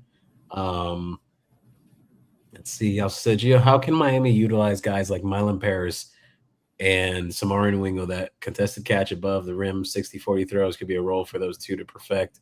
I like freshmen to specialize in a row. Yeah, look, Mylan Paris, he really came on at the end of spring. So I'm curious to see what he does when fall camp opens. The fact that he's a guy that's 6'5", 6'6", runs a legitimate 4'4", laser. Quite the freak athlete himself. He actually head-topped a couple of defensive backs towards the end of spring, too. Just some really impressive catches where he kind of climbed the ladder and just yanked the ball out from right in front of them when they were trying to break up a pass. So Mylan Paris definitely had a strong close this spring, so I'm curious to see what he looks like having a whole fall camp, being healthy. And Samarin Wingo, look, I've been talking about him since he arrived early on during the playoff practices. I definitely think he's going to be in that rotation this year. Lion Kane says, so Gio, would Miami still, I'm not sure what he means, but so Gio, would Miami still recruit Jacobs if Brian commits to them? Yes, they would. They will recruit both. Now, if they land both is an entirely different question. I think that's going to be something really difficult to do, but crazy things have happened. Juan Manuel, if each freshman can master a certain role, kickoff, special teams, a way you can maximize the team's talents, have situational specialists, there are roles a true freshman can excel. I agree with you, Juan Manuel. Yeah. Howard Stern said Jaden Carey will be a stud. Yeah. Look, I hear you, Howard. Miami's just very content and happy with their cornerback class right now, though, so I can't really blame them. Mm-hmm. Fresh 3542 said we lost more now. Yeah, I think Miami will be fine regardless. They have a really deep receiver room. Sergio asked here, do people realize Alabama has the number 41 2027 class and LSU has the 47 class? That's crazy. I did not realize that. That is remarkable. Well, look, I do think LSU will move up naturally, but I will say, though, Texas A&M, they're stealing quite a few kids that LSU would normally land year in, year out. Texas A&M is really going in right now from the NIL side of things. Let's see here. Howard Stern said the South is dead. Alabama, Louisiana, Georgia will never be the same. Everybody can pay now. The rednecks are done. I'm with you, Howard Stern. I'm with you when you're right. Can you feel it? Said, can you feel it? I like that screen name. Can you feel it? That is Can cool. you feel it? I like it. What was that? Hassan said, hey, Gio and Brett. Gio, I'm glad you're feeling better. Brett, I love your t-shirt. Are you selling that at your shop? Yes, he is. Yes, he is. After the fire alarm shirt, brand new shirt just came out. Thank you, Hassan. We always appreciate the kind words. 16% off on the app right now. If you have the app downloaded or download the app, it is 16% off on the app. Did I say that? 16% off on the app? Yes, CW16 on the app. One Manuel Ventura, Christopher, they say it's your birthday. I'm so happy for your 38 special bang bang, Christopher birthday. I send that now to people. They say it's your birthday. The Beatles. That's funny. So great song. Jose Gonzalez, Sergio, LSU is actually top 15 right now. 15, 47. What's 32 spots? All the same. They're not top 10. They're not the Miami Hurricanes. Howard Stern, only one thing can hold back this program, and is Mario stubbornness. That's it. Yeah, I think you got a point, Howard Stern, but I think he's overcome that. We hope. We believe that he's overcome it. Someone I know said, he's one bad game a year, but I think Mario wants to win this championship as much as anyone on the show. Maybe not. And I think he really wants to win that championship, and will die trying. Just hopefully he doesn't do it only his way, like Frank Sinatra said, my way. And I think he changed last year. Yeah. Really good song by Frank Sinatra. Yeah, spectacular. Howard Stern, only one thing I already answered that. San said, one thing I'll mention about that, Howard Stern, I think Mario's evolved as a coach. I've been on that tangent for a while now, that I think he's evolved as a coach. I think he's acknowledged and recognized things over time, that when he's had to make changes, when he's had to get away from doing certain things with like when it comes to like offense and input and everything. I think especially you saw that last year. Well, I thought, so we know after SMU that he changed. He got more aggressive. And we were throwing for the end zone at the last play of the game. But was it against Syracuse or Virginia Tech at the end of the game? We needed points. We could have blown them out. I'm screaming, we should have blown them out. We need these, not status points, what are they called again? When you look good. Style points. Style point. We needed style points. And he ran the ball with like 60 seconds or 30 seconds. He ran the ball 3 times in the line. And we were lucky that they were calling timeout every time. And then at 4th down, he went deep to Malachi. You remember that? It's like we got the touchdown in the last play. Like, did somebody come down, run down from the section of the UM hierarchy and say, what are you doing? Throw the ball, because he was going to run out the clock. And they kept calling timeout. The only reason we had a chance to get another touchdown is they called timeout. And something happened from 3 times running it out to throwing into the end zone, where Malachi made a miraculous catch. So that was, to me, like, okay, did someone say, didn't you listen to us? Yeah. That's one thing I think. Hopefully this year they're having a talk with them every game. Listen, no more style points. I mean, no more, not only just mano-a-mano, winning the game by 1 point, going to overtime, battling it out. We want to destroy these teams by halftime. Yeah. Hassan shared here, Lane Kiffin cares about is not paying for grocery bags and steel grocery basket. And also wants to know, where is the sorority house at? Howard Stern, if Miami does stumble, Gio and Brett, and lose 2 games in the regular season, would that be more of a letdown than when Mario went 5-7 with this team? I don't think it was necessarily a letdown with that 5-7 team. Look, Howard Stern, I'll tell you this. There are 2 people there that heard this. It was myself and Gabby Urrutia. It was right when that last regular season game ended, the first year Mario was here. And Miami had just got whooped by Pittsburgh, and that running back they had, I think his name was Abanikanda or whatever. His crazy name he had, but he was super talented running back. And Alonzo Highsmith comes down. It's like this whole gazebo they had for the F1 racing at the time, and so they host the recruits in there and everything at the time that year. And Alonzo Highsmith comes down the steps, and he looks at the both of us and he said, who the hell rated? I can say this now because is so much time has passed, but he said, "Who the hell rated these kids? These kids, a majority of these kids are soft. They are not football players. They are overrated. Who rated some of these kids so damn high?" Like he was flat out, like he kept it candid. No sugarcoating everything. Lonzo Highsmith's very old school game. Like he tells it how it is, and like I never forget that. And you know what? I think he was right because you go back and look at those that first team, and you see like who, like what they did at their next stops, or just all that in general. Just what they did at their next stops, NFL success, and everything. Very little compared to what Miami's doing now. Like it's definitely they were light years behind at that time. They were very far behind at that time. So it's incredible what Mario has been able to accomplish within 4 years. And look, excited for the future. That's all I can say. We can only look forward now. Let's see. Ralph said, "I hope we meet LSU in the playoffs. Then Lane Kiffin will have." That would be great. I was just thinking of that. Mouth is. Oh, that's just thinking that, Ralph. Mullet TV, congrats on the channel growth. Thank you, Better Duck, as always. Thank you very much, Better Duck. We appreciate that. You're one of the reasons why you've been able to get this far, and all of our amazing, fantastic Caneswear crew. Howard Stern, Caneswear is the ESPN of Miami Hurricanes information. F the rest. It's all about Caneswear. Well, thank you, Howard Stern. You must have been in the meeting too when I said that to the team. You're going to be ESPN of Cane Sports, baby. Thank you, Howard Stern. He knows a little bit about radio. Sergio said here, the 2025 Miami Russian leaders in order were Mark Fletcher, Marty Brown, Gerard Pringle, and Malachi Toney. Do you think that's the same in 26 or in a different order? Gio doesn't think that. No, I think it's going to be different this year. I think Mark Fletcher, Jordan Lyle, Gerard Pringle, Marty Brown. I think in that order.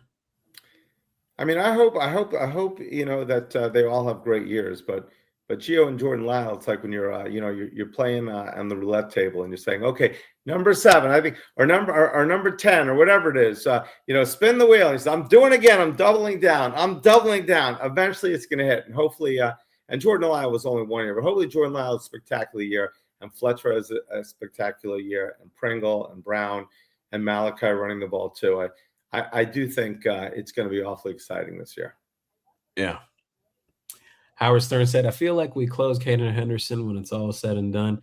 Yeah, it's definitely going to be a tough one.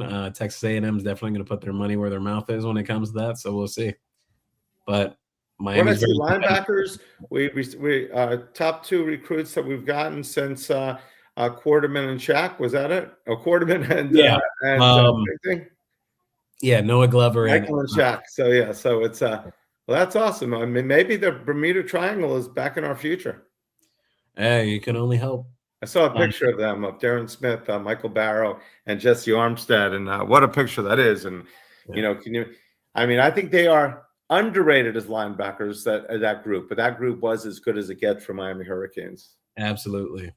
Howard Stern said, our Texas player is not as good anymore. Texas A&M is desperate coming to Florida this bad. They took a Gator lock today. Look, Texas A&M is they're recruiting nationally. Like they're going after different guys. So they have to have a $100 million payroll. It's crazy. Yeah.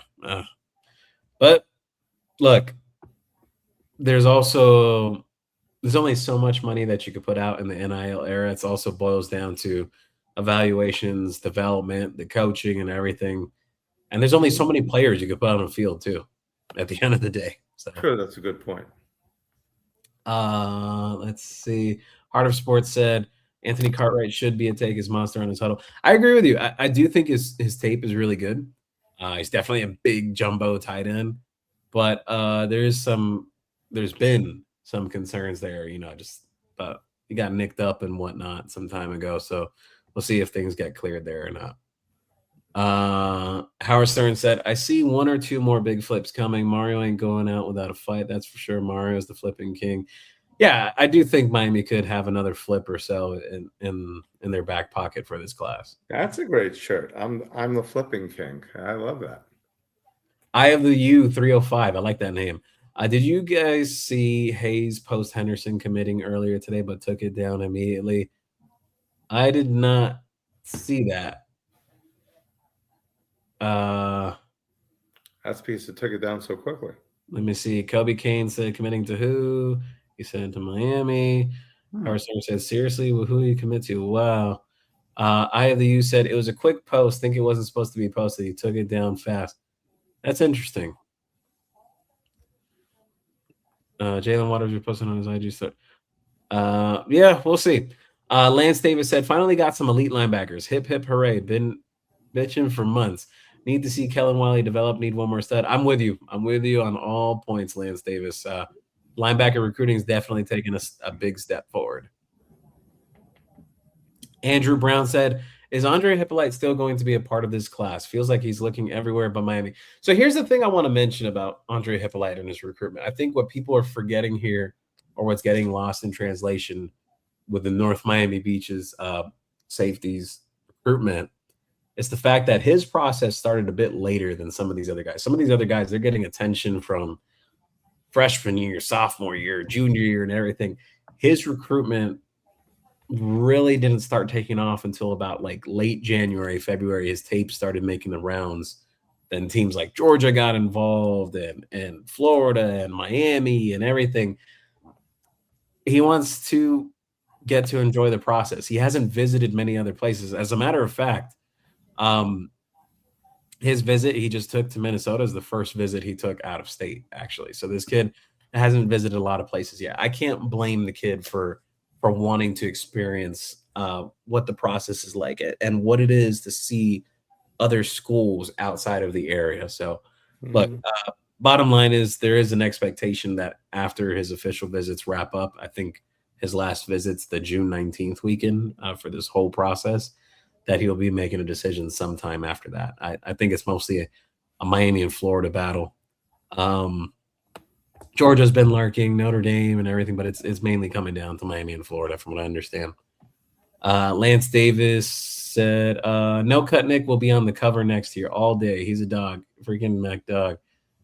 Mr. Hey said, is the Miami Hurricanes wide receiver room and running back room stronger than the Miami Dolphins wide receiver and running back room? I definitely think the receiver room is stronger than the Dolphins. Yeah, I think so too. You know what? As good as we are, H.N. would probably be pretty good in the backfield too. Oh yeah, absolutely. And considering he wasn't a superstar in college, I mean, he was good, but he wasn't. He did have that big touchdown against us, didn't he, H.N. When we played Texas A&M? Ralph 3986 said, hey Gio, when are you getting yourself a cut? You're starting to look a little Games of Thrones-ish. Yeah, I do have a cut coming up soon. I was sick and everything, and he's waiting for his Caneswear TV bonus. Hassan shared here, Gio and Brett, when you guys start to interview people, please have our coach Mario first. Okay. And second should be Michael Irvin. I bet he will be a great interview. Just suggestion.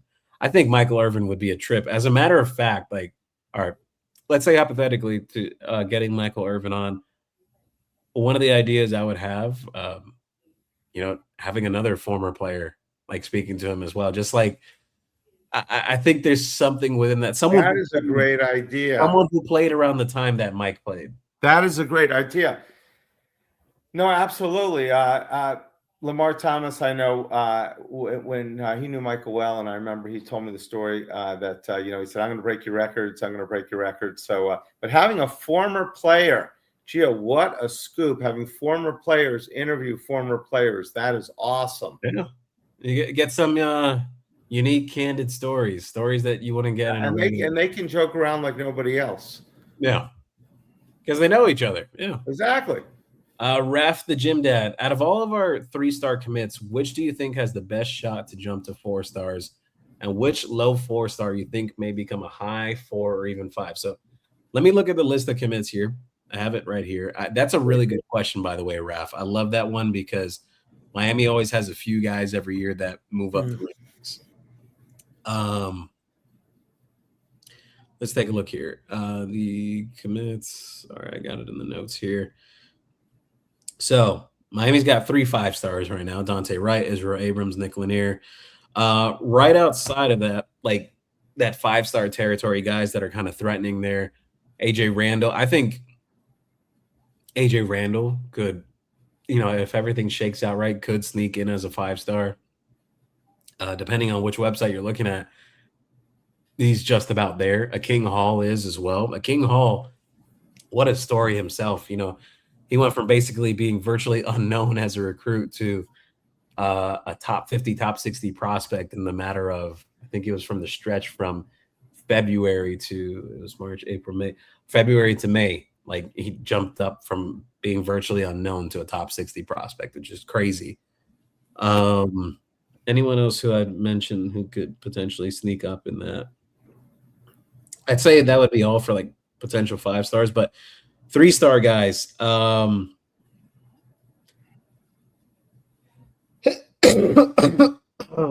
think Javon Dawson with a big senior year could move up. Miami's like, at least speaking to a couple people with Miami, like they're super excited about him and what he could possibly be. Like just the athletic traits and everything. I absolutely get it why they're excited about that.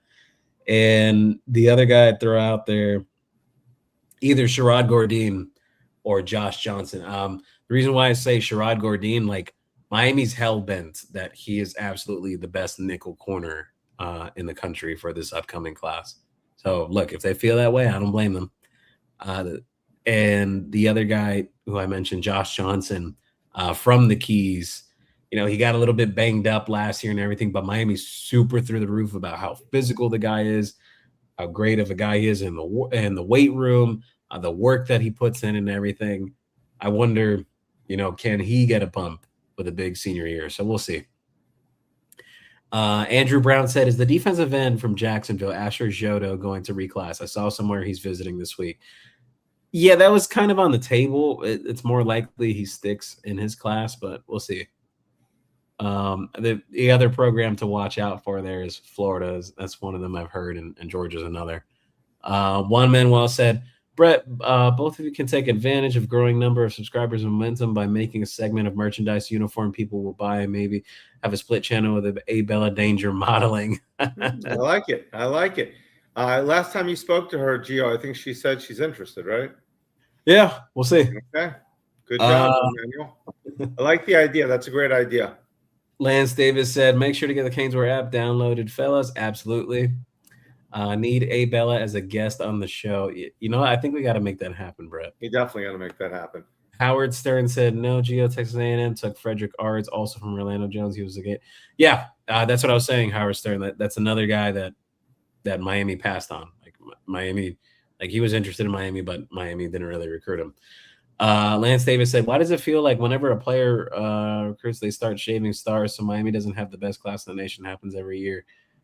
Well, there's two books, I think. Yeah. I think, like when sometimes you got to do one of those games, you got to translate it. Like you say, okay, A equals G or 1 equals C. It's like, this is the Miami book.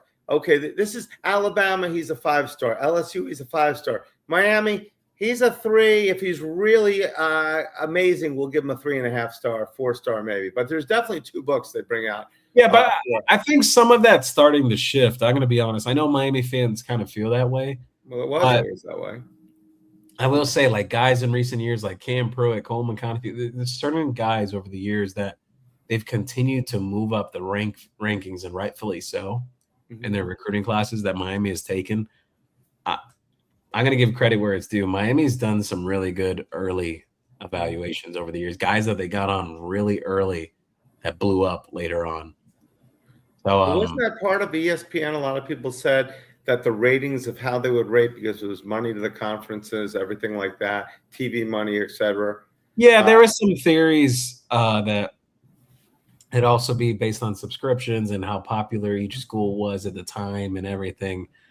Look, but I also think it goes hand in hand. Look, Miami continues winning. Some of these guys that go under the radar as prospects do really well at Miami. I think recruiting sites, naturally, they're going to be like, well, you know what? We got to give them the benefit of the doubt. Like they're doing this on the field and everything. Like, we're naturally going to give them the bump. It kind of goes hand in hand. No doubt about it. But are we getting slighted by having our opening game on a Friday night? Yeah, well, whoever did that ACC scheduling, man, We know the ACC. You know we're saying we want Miami on the they're promoting us, but it's like anybody but Miami. Oh, Miami, okay, let's root for them. Anybody but Miami. There's a shirt. Let's see. Howard Stern said, I've been saying I think we closed out with Henderson. I think Jason Taylor closed them with that. We're going to use them off the edge. That made a big difference with my people in Tampa are telling me. We shall see. Jose Gonzalez, I think Izzy Abrams will be the next king on the EA cover. What do you think? Anyone else before him? So far away, hard to tell, but would be nice to get another even after Malachi Toney. Lance Davis said Carolina Hurricanes are playing for the national championship in the NHL, the Stanley Cup, also known as, and we were in the championship. So it would be kind of interesting. Maybe there could be a run on Hurricanes, at least on the field, not in the air and in the sky. Lance Davis said, are we going to see Elijah Lofton get a chance to hit that next gear on his paddle shifter gears like the McLaren that he is? We'll see. Look, he was solid and steady through the spring, but like I said, my closing thoughts about spring practice and spring football as a whole, I felt, wanting more from the tight end group as a whole. So we'll see. I think he's going to be the comeback player of the year because Gio was touting him last year, saying Elijah Lofton is going to be the star, possibly the star of the team. And this year he had a good practice again. You're a little down on him. And I just say the way life works is this one he will have a great season. And Gio will say, darn it, I should have stuck with him again. Juan Manuel said, Charles Woodson, believe it or not, is my favorite team of all time. Jim, the Mad Dog Mandich influenced me. So Woodson, Howard, Closet fans. Nice. Kyle's CGA said, you feel good about Hayden Lowe's role next season? Yeah. I definitely think he's going to be right there in that rotation. Giovanni, he actually has ability to shift inside too on some NASCAR package if they need him to. Giovanni Foster said, any chances of us landing Andre Hippolyte? Yes. Miami has a decent chance there. Battling with Florida there mostly for the most part. Georgia creeping around, Notre Dame, but mostly a Miami-Florida battle. Gigi said, go to New Orleans and get kids. Like Royal, it's wide open. Royal he's talking about, yeah. Juan Manuel mentioned Mad Dog Jim Mandich, one of the great Miami legends, played for the Dolphins, obviously. Michigan, the Green Lizard, driving around with your windows down. Just so many great phrases, great on Miami radio, just a great guy. And, definitely someone that left too soon.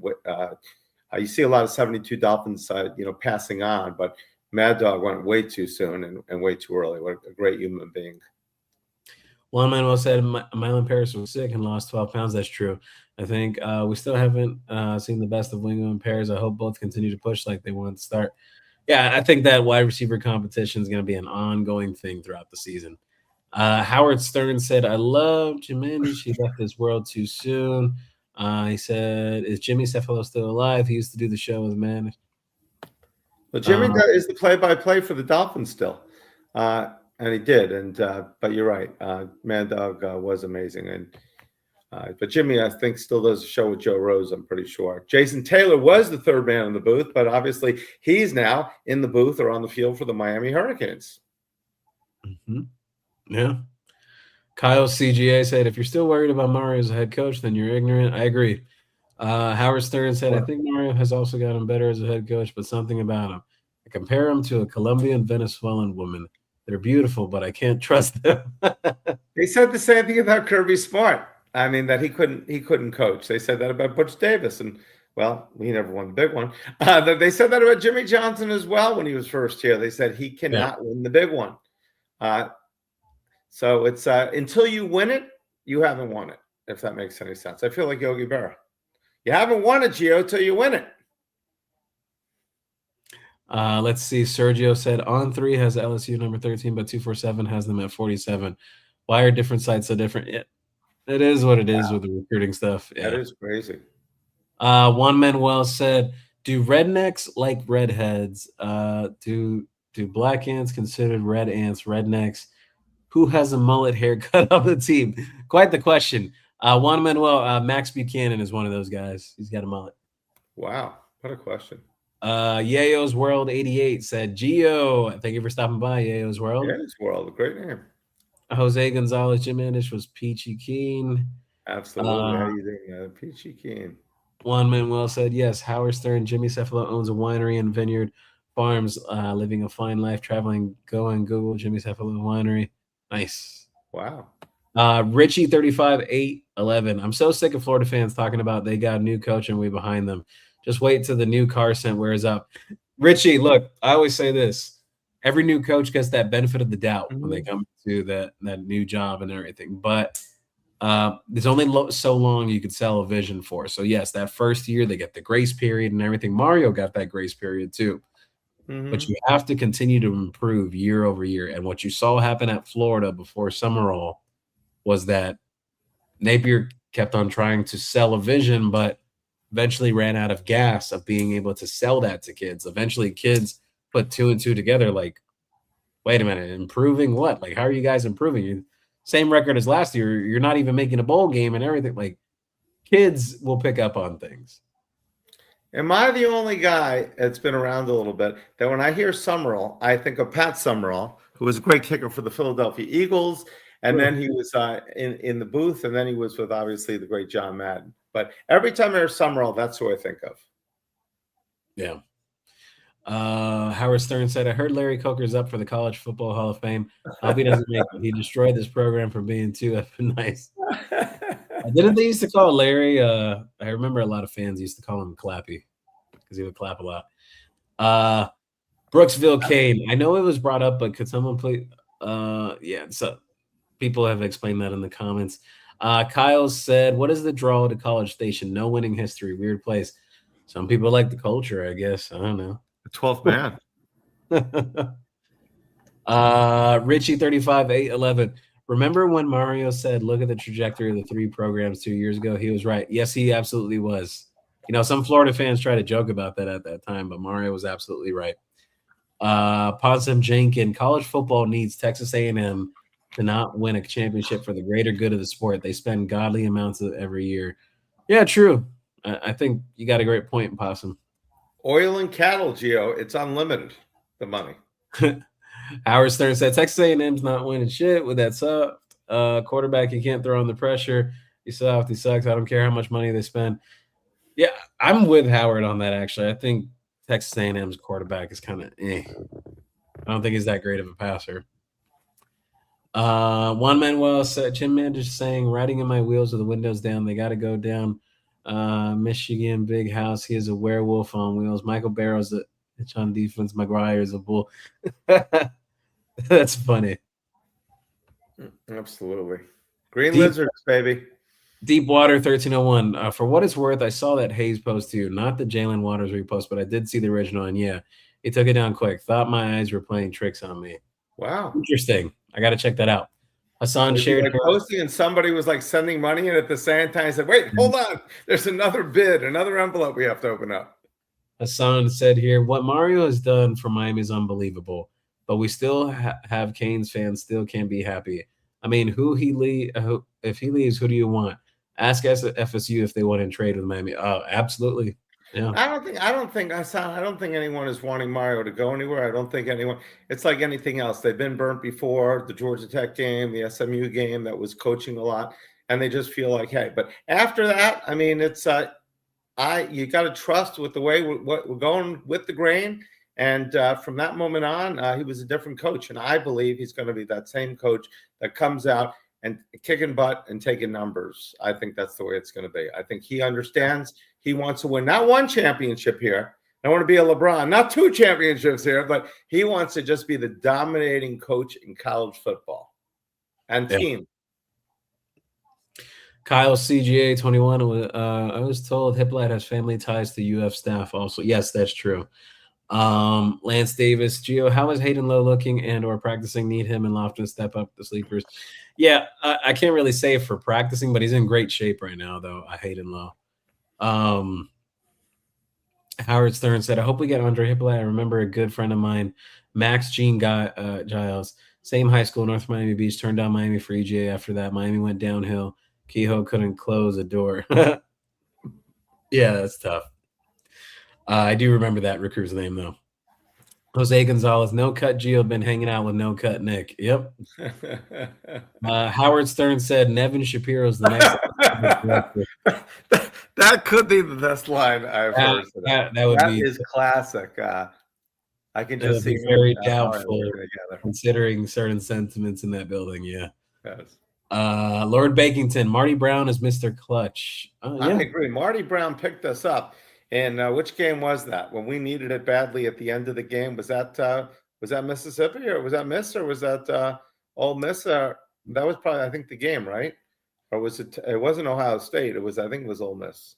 And Yeah, that third game in the playoffs that he just turned it into another gear when he took over for Fletcher.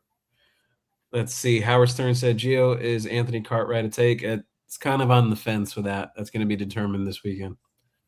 Lord Bakington, Henderson, and Bryant or DJ. Look, why not all of them? That's on the table. We'll see. I'm not saying it happens, but look, it's on the table. Lance Davis, he gave Miami a death sentence back then, by the NCAA taking 3 years to give a sentence. Hassan said, Gio, I guess Miami took suggestions from David Lake, Gavidano, and yourself to not hire your mark as AD. Great jobs. Yeah. I didn't think your mark was necessarily the right fit for Miami. I forget the other guy's name now. I think his name was man, you know what? I got a good buddy that's in my Discord actually. Fairfield, Eurosef or something. Hold on, there's another one. Yeah, somebody told me, Dolphin Derek, I think, told me the other day who it was. Yeah, that guy's a really good fit for Miami. I forget his last name now. He was. I think his first name was Alex. Sorry for everyone that I'm drawing a blank, but just recovering from having a cold and everything. So a lot of no excuses, Gio.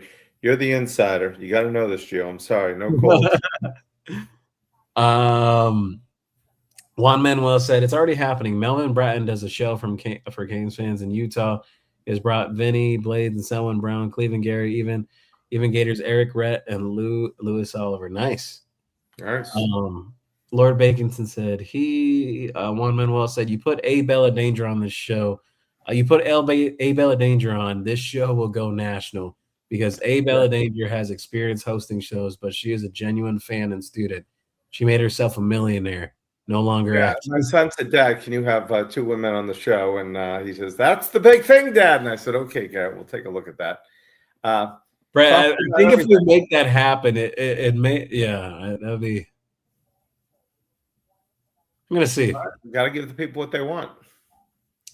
RCHY 35-8-11. I believe college football saw the giant ankle and now running to the hills. Yeah. Lance Davis, I'll give respect where respect is due. The Gators' new $80 million athletic center is better than 95% of the NFL team's facilities. You can Google the interview with Summerall doing the Gator spot. That is true, but facilities are not everything in the arms race now of college football, though. It definitely helps, but not as much as before.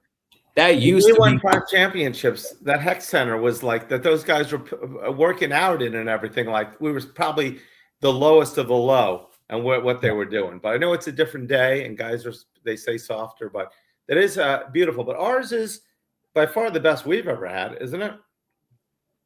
Yeah. Howard Stern's comment is so hilarious.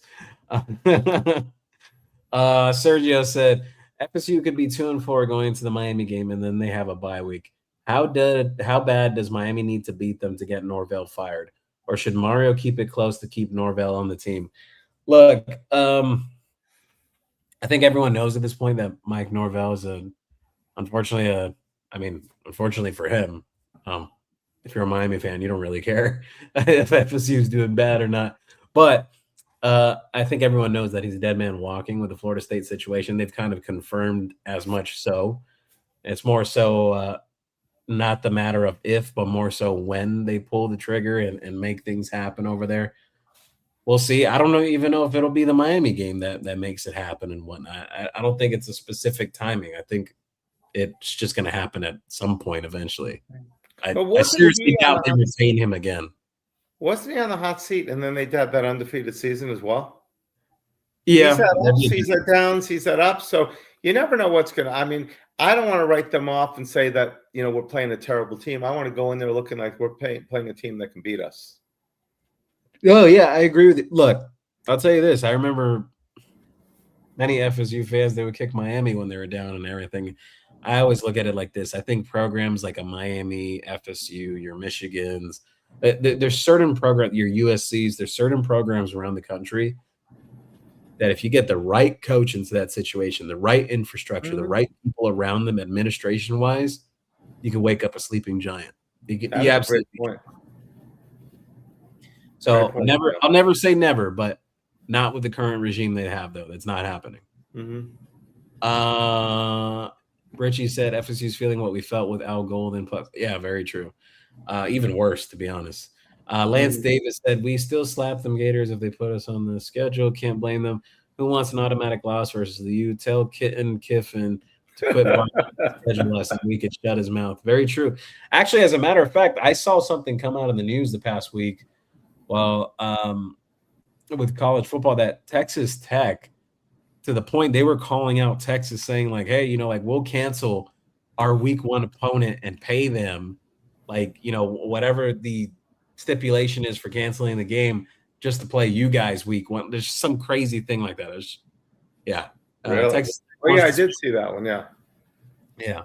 Juan Manuel said, if you saw Kirby Smart coach in the playoffs against Ole Miss, you would think his name is Kirby Not So Smart. Yeah. Great point. One angry black man said, go Canes. Howard Stern. Canes. FSU is a dead man walking. Even if they fire Mike, they have no money to spend. You got to pay to play now. It's a dead program. I wish it was Florida, but it's Florida. Yeah, very true. I'm just surprised with all those great NFLers that are like Hall of Fame type players in the NFL. You think they'd have a few more dollars. Yeah. Raph the Gym Dad. Looks like Woodard moved up his Cal visit to this upcoming weekend. Do you see that as a matter of a good or bad thing for us, or it doesn't matter? Indifference. Miami's just got to survive that visit specifically. Like I said, I didn't really expect UCLA to be in the picture much anymore. Richie said here, is the first play of the season pass or run, and who gets first sack of the season? Great question. That's a good quiz question. I think we should come out with those quizzes at the beginning of the season, the first game. That's a great idea here. Richie, I'll get back to that one later because I'm not sure. I like that. Who will get the first touchdown? Who will get the first interception? Will the first be played? That'd be a fun little game. See if Ethan can go ahead and do some kind of trial. We talked about the grid and go ahead and have a contest for it. First week, $100 Canes Roy gift card is the winner. Jose Gonzalez said, I agree. One Manuel Kirby made some very questionable calls. Yep. LTO said, who are the candidates for the AD job? If you can say. Only 2 others that were mentioned, but I think is not your Mark, but there was a guy I forget I think his last name Florida. It was his last name was like Juracek, not your Mark, but Juracek. We're getting a lot of hockey players here. When do we have to name one by? I mean, how long can you go without one? You can go as long as you want. And actually, to be honest with you, Miami's president right now is very big into athletics with Joe Echeverria. So, look, they're gonna be very thorough with it. They're not gonna just. I don't think they're just gonna hire anyone. That's what I want to say. Raph the Gym Dad said, would either Jacobs or Bryant have an issue playing with each other? Pause. If both wanted to flip to UM, who would UM prefer if they had to pick between both? I think it's kind of like an either or thing. Like if they had to pick between the two, they really like both. I think both are different types of pass rushers, though. I think Jaden Bryant's more of that like Ruben Bain mold.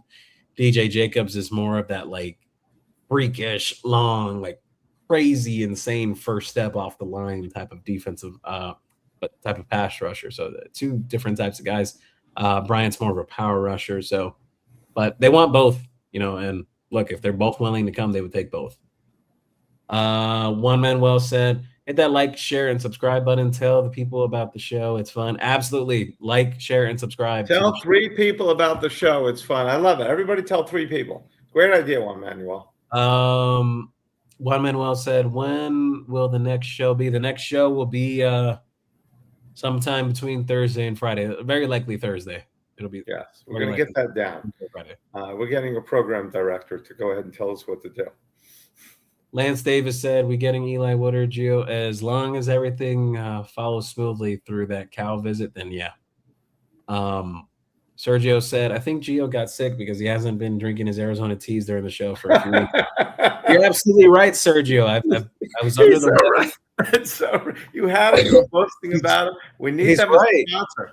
We need them as a sponsor for Sergio. Anyone can reach out to Arizona. Sergio is absolutely right because I was under the weather last week and I haven't really been drinking them recently. You've been called out. Howard Stern said, "Let's get Abel Danger, Nevin Shapiro, Donna Shalala, and Steve Kim all on one show. That would be a classic show." I think Steve would get a real good kick out of that. Can we get him in one of those octagons? Yeah. Richie said, "I get that for the idea." Then Juan Manuel said, "Who is the new AD? I vote Gino Toretta. What's the deal with the guy you don't like who has a twin in the Big 12? Why the dislike?" So Brett Yormark, is his brother's Brett or whatever? I don't know. Brother, yeah. Yormark, for example. Basically, it boils down to a lot of the things that happen with the Panthers organization and everything. There was definitely a lot of pushback. And just even personality-wise, many people don't think it would mesh well with Mario and kind of the structure of the way things are. Mario has to give his blessing, obviously. Yeah. Well, football's the breadwinner at the end of the day at UM. Possum Jenkin, I think FSU does have money, but they don't trust Mike, so they're saving for the next coach. Only problem is who will be available. I think you're onto something, Possum. I've heard the same. Good point, Possum. Oh, there we go. I knew I was saying the name wrong. There we go. Possum Jenkins said the name I was going to say. Jim Frivola is the other candidate for the AD job.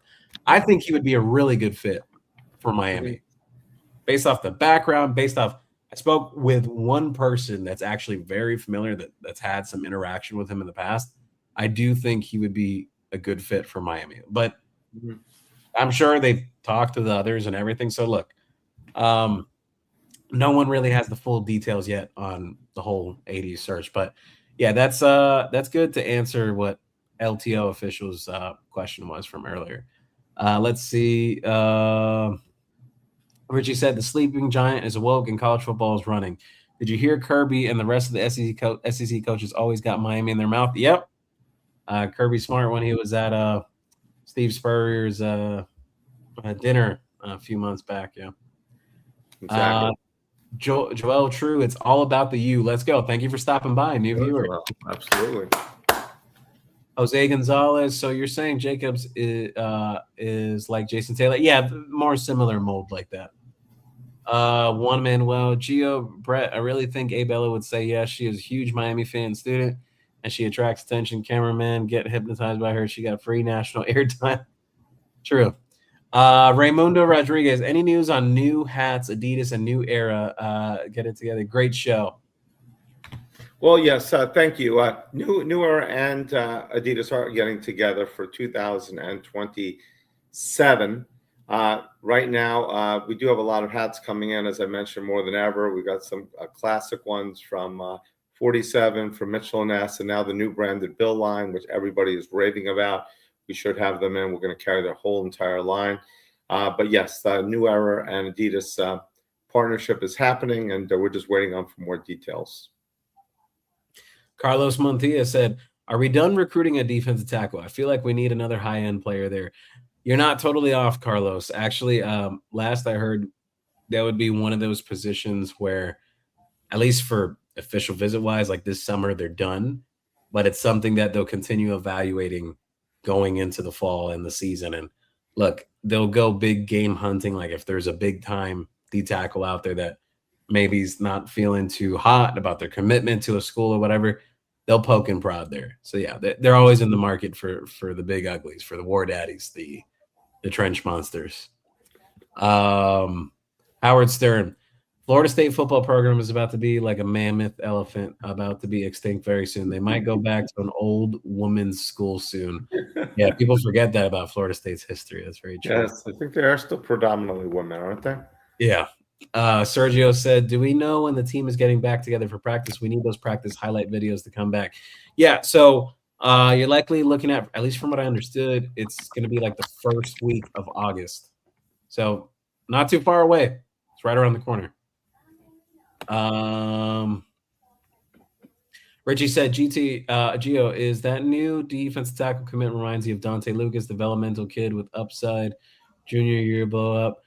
Yeah, look, he fits the mold, what they're looking for physically and just like the attributes and everything, the size, the mold, like the body composition as well. If you're talking about the recent commit into Marco Jenkins, but definitely there needs to be some refinement there with the technique. It's still learning curve there, but the physical stuff they're looking for specifically, like especially like they're really into the body type when it comes to defensive lineman. He has what they were looking for, and Damian Lewis really advocated for him personally. Richie said, "How was special teams doing in spring? Not too much that we got to see, but the kicker, at least the new kicker that transferred in, Jake Weinberg, he hit his field goal during the spring game, so we'll see. And there's a lot of different names that are in the mix for returns and whatnot, for kick returns and punt returns, but Malachi Toney obviously still in the mix with punt returns." Scott Kurtzman said Jim Frivola is the guy. I agree. I think he would be a really good fit. Juan Manuel said, "Hey, Arizona Iced Tea as a sponsor." Very true. I'm with you on that. Juan Manuel said Bryant may grow into a penetrating defensive tackle, 285 pounds. Yeah, we'll see. It depends on the frame and everything. A lot of people thought that about Ruben Bain too, and that didn't exactly happen. Gio Kane 75. This is the last question for the evening. He said, "Are they overlooking Jamar Thompson and Malik Lee?" So they actually really liked the body composition that Malik Lee had. It's just they prioritized other guys more at D tackle. I know he just committed to Georgia Tech today. And now when it comes to Jamar Thompson, like, yeah, there were some impressions about the tape and whatnot, but Miami's really big on like the body types and body composition, whichever word you want me to attach to it. But he didn't exactly fit the criteria they were looking for interior D linemen. So it is what it is, and they canceled the visit. Howard Stern said, Jamar Thompson, why did you mention him? You're getting me. Miami will regret turning him down. Mark that down. Yeah, I think his tape's really good. It's tough.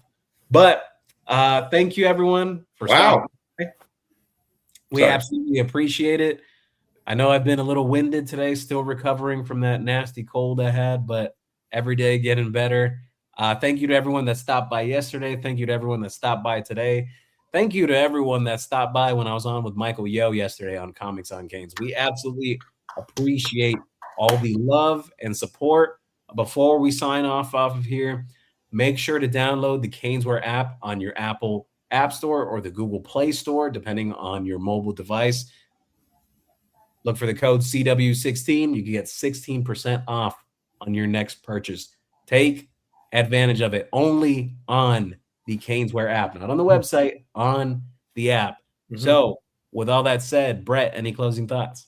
Just want to thank everybody. You guys are making this awesome. Our goal is to provide you the best in recruiting, the best in live shows, the best in shorts, a lot of exciting things. So like, was it Howard Stern or Juan Manuel that said, tell 3 friends. We appreciate it. We appreciate the team we're building, and lots of new stuff coming in the store. Lots and lots of new stuff. Like I said, the fire alarm shirt came. We've got that. There's a new U Family shirt that just came out. We just got that in yesterday or today.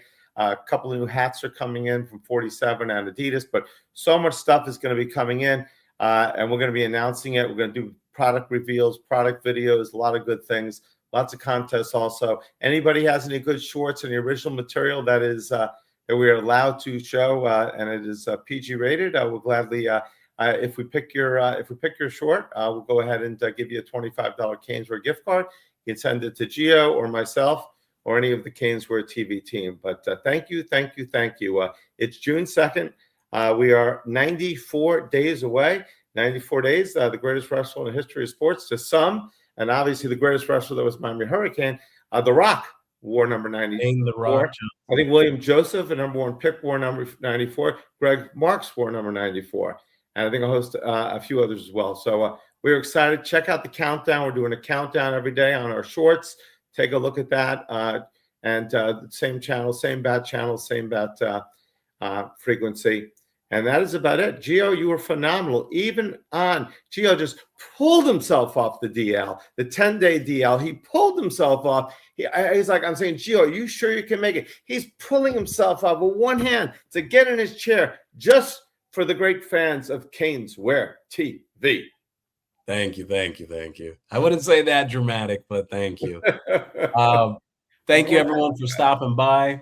As always, go Canes, and we'll be back on again very soon. It'll be either between Thursday or Friday. I'll have another quick live format as well. I know a lot of you love that 30, 40-minute format. That'll be coming up again very soon as well. With that said, take care, everyone. Go Canes. Go Canes.